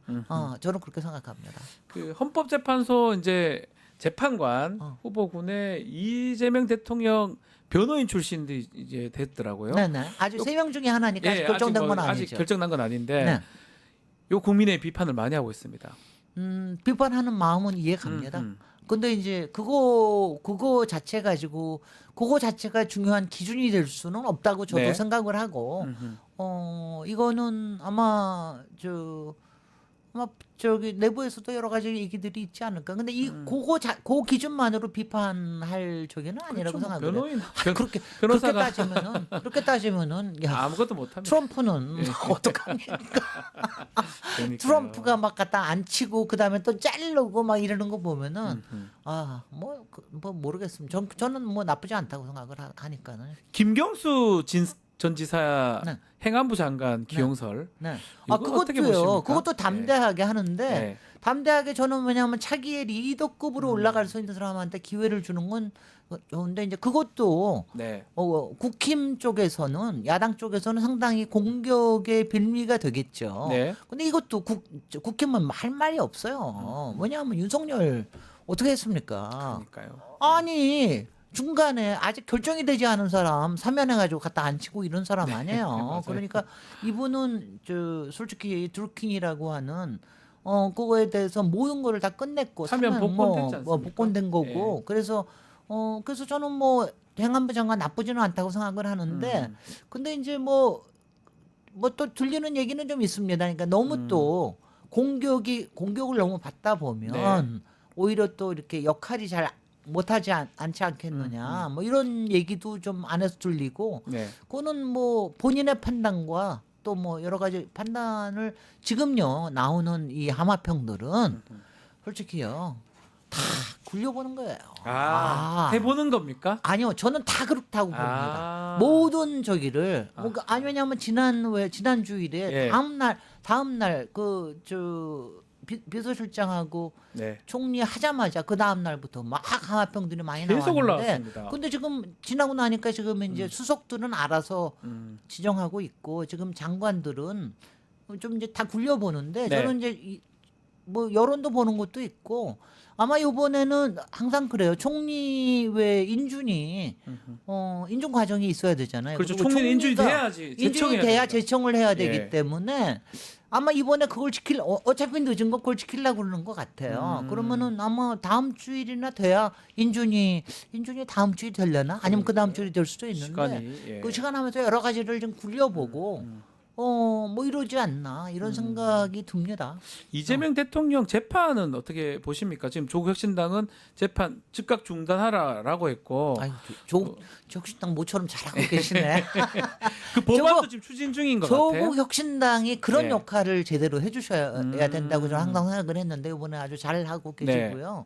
왜냐하면 이걸 민주당에서 막 나서서 하는 건요. 그렇죠. 그렇잖아요. 자당의 대통령인데. 그러니까 아니 물론 할 수는 있지만 근데 조국 혁신당 왜냐하면 이거는 원칙적으로 솔직히는요 이렇습니다. 헌법에 나와 있는 거예요. 대통령의 불소추 특권. 이거는 헌법에 나와 있는 거니까 당연히 그대로 하는 게 맞는데 하도 쓸데없이 특히 대법원이 나서가지고 선거 전에 했고 지금 또 고등법원이 이미 18일 날 또 뭐 이미 지정해 놓지 않았습니까?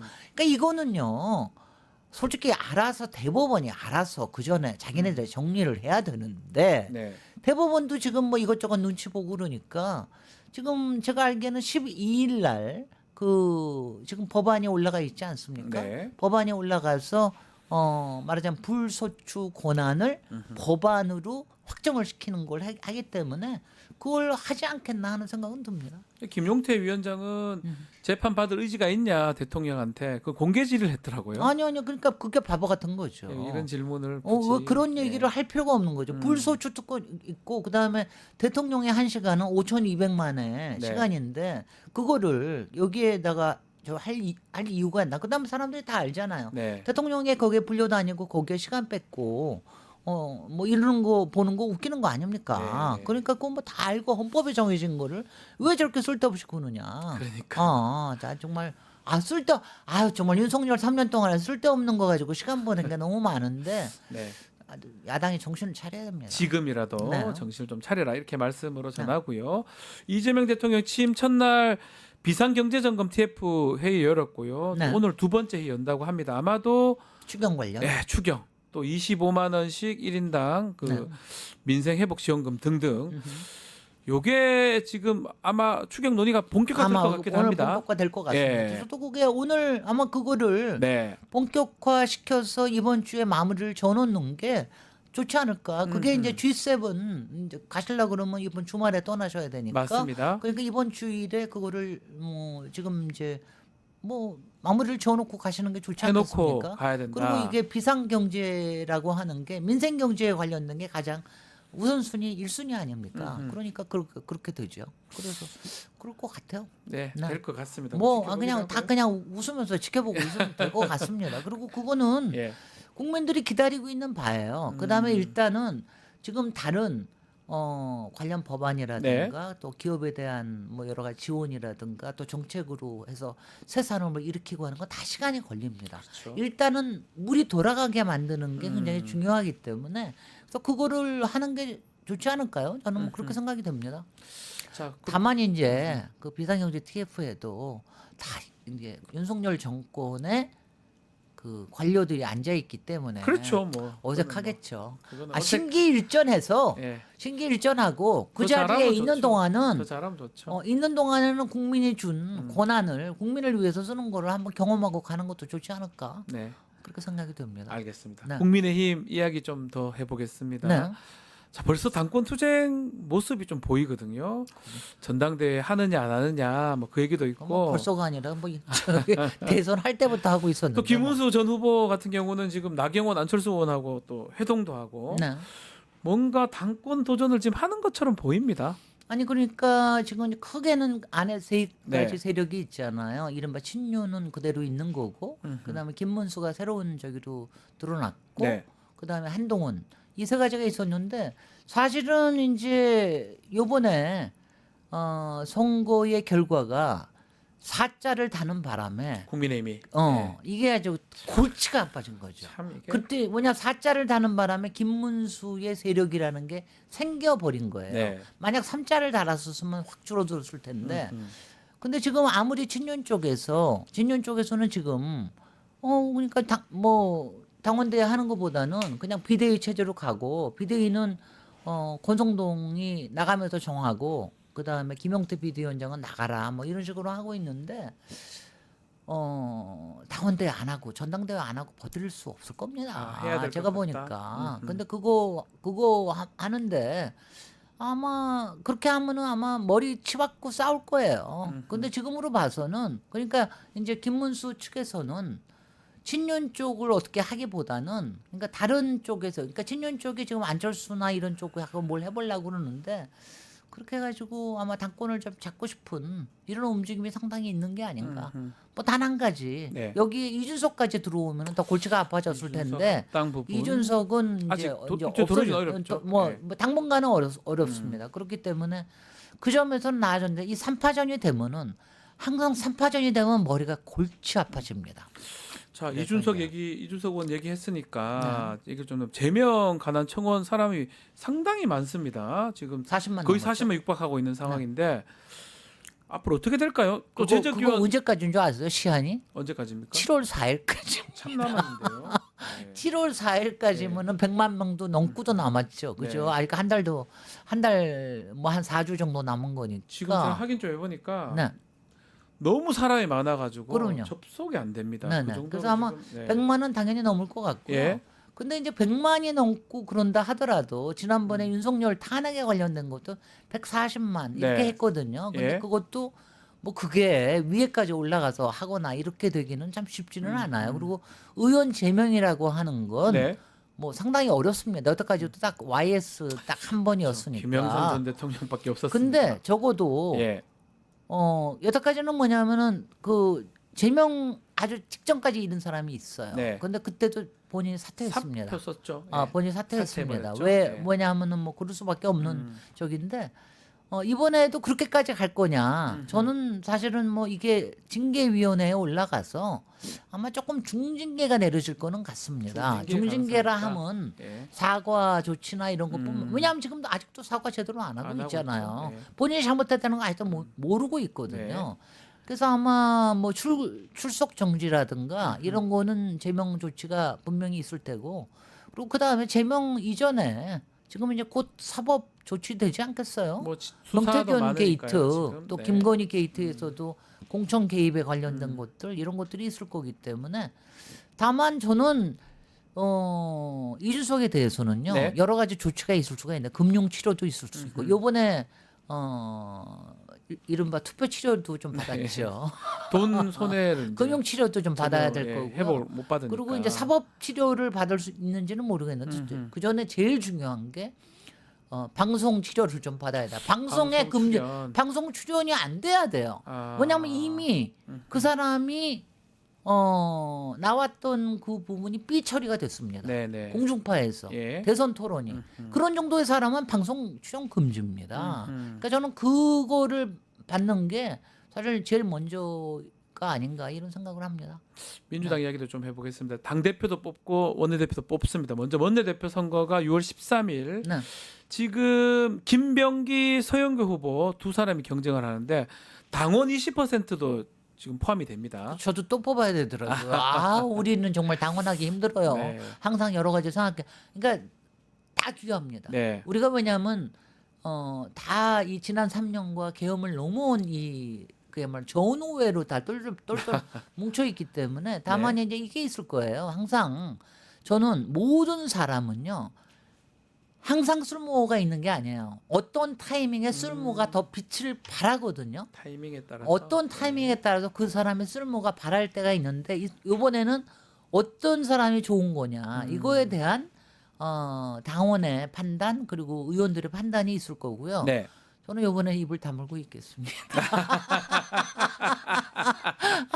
입 다물래요. 항상 그랬군요. 네네. 그 지금 국민의힘에서는 법사위원장 야당 달라고 이제 야당이니까 또 그 얘기를 하더라고요. 주진 의원이 그 얘기 하던 것 같은데요. 뭐 그쪽에서야 뭐 하든 권한을 조금이라도 가져가려고 그러면 별걸 다 하는데. 뭔가 막으려면 이제 법사위원장 가져가는 방법. 근데 지금 뭐가 있습니까? 특검을 그동안 막아온 데가 다 저게 아니야. 네, 특검 아직 통과만 됐지. 특검 이제 앞으로 저기를 해야 하고 별걸 다 해야 되는데 네. 심판을 받아야 될 당이 지금 법사위에 위원장을 가져간다는 게 말이 됩니까? 또 막겠다는 거 아니에요. 네. 앞으로 계속해서 뭐 막아보자고 저러는 거 아닙니까?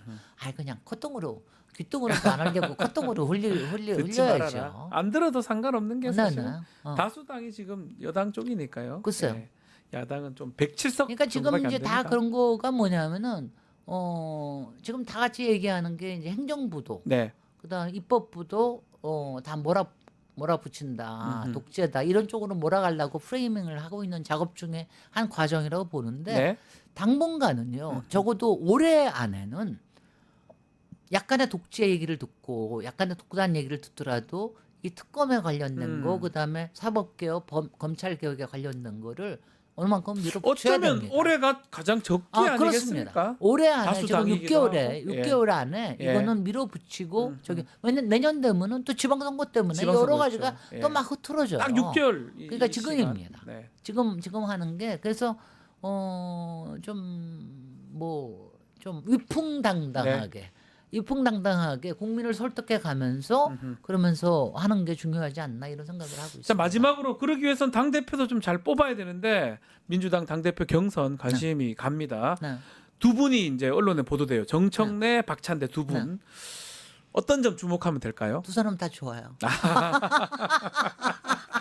아우 참 그렇게 힘들어. 말씀하시면 아 정말 힘든데요. 두 분 다 근데 좋다. 다만 네. 이거를 생각을 하셔야 되는 게 지금 이것도 마찬가지로 그 두 사람이 다 능력은 이미 다 보셨습니다. 검증은 됐죠. 인기도 다 좋은 거 다 맞습니다. 알고 있고요. 다 아는데 그러니까 지금에서 2년이에요. 그리고 내년에 지방선거를 끌고 갈 맞습니다. 사람이에요. 이럴 때 어떤 종류의 사람이 당대표가 되는 게 이재명 정부에도 좋고 그다음에 내년 지방선거에도 좋으냐 이걸 가지고 당원들이 판단하실 거고요. 네. 이 부분에 대해서는 저도 요거는 조금 판단을 하려고 그래요. 네. 근데 아직 2달 정도가 남았으니까 또 이분들이 어떤 또 리더십을 들고 나오느냐에 따라서 조금 보려고 그럽니다. 두 분 다 사랑합니다. 두 분 다 네, 열심히 네. 알겠습니다. 네. 자, 오늘 1침은 여기서 마무리해야 되겠습니다. 두 분 다 사랑한다 이 말씀으로 마무리를 네. 하겠습니다. 네. 김진애 의원과 함께했습니다. 감사합니다. 네, 고맙습니다.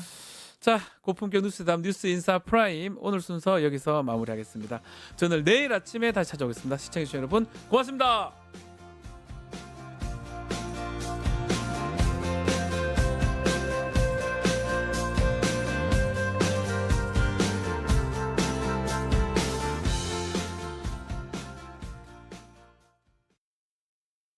뉴스토마토 K평화연구원이 12.3 내란을 막아낸 시민영웅 1000명 찾기 프로젝트를 진행합니다. 비상계엄 선포 이후 국회, 광화문, 남태령, 한남동 공관, 헌법재판소 등지에서 내란을 막고 탄핵 소추를 이뤄낸 시민영웅 1000명을 찾아내 대한민국 민주주의의 역사로 기록하고 시상의 본보기로 삼음으로써 민주주의를 더 널리 확산하기 위한 프로젝트입니다. 이 과정에 직접 참여했거나 참여자를 추천해 주실 분들은 우측 제보하기 QR코드나 아래 메일로 추천 및 제보해 주세요. 민주시민 여러분의 많은 참여 바랍니다. 뉴스토마토 K평화연구원과 함께 해주실 분들의 추천 제보 및 후원을 기다립니다.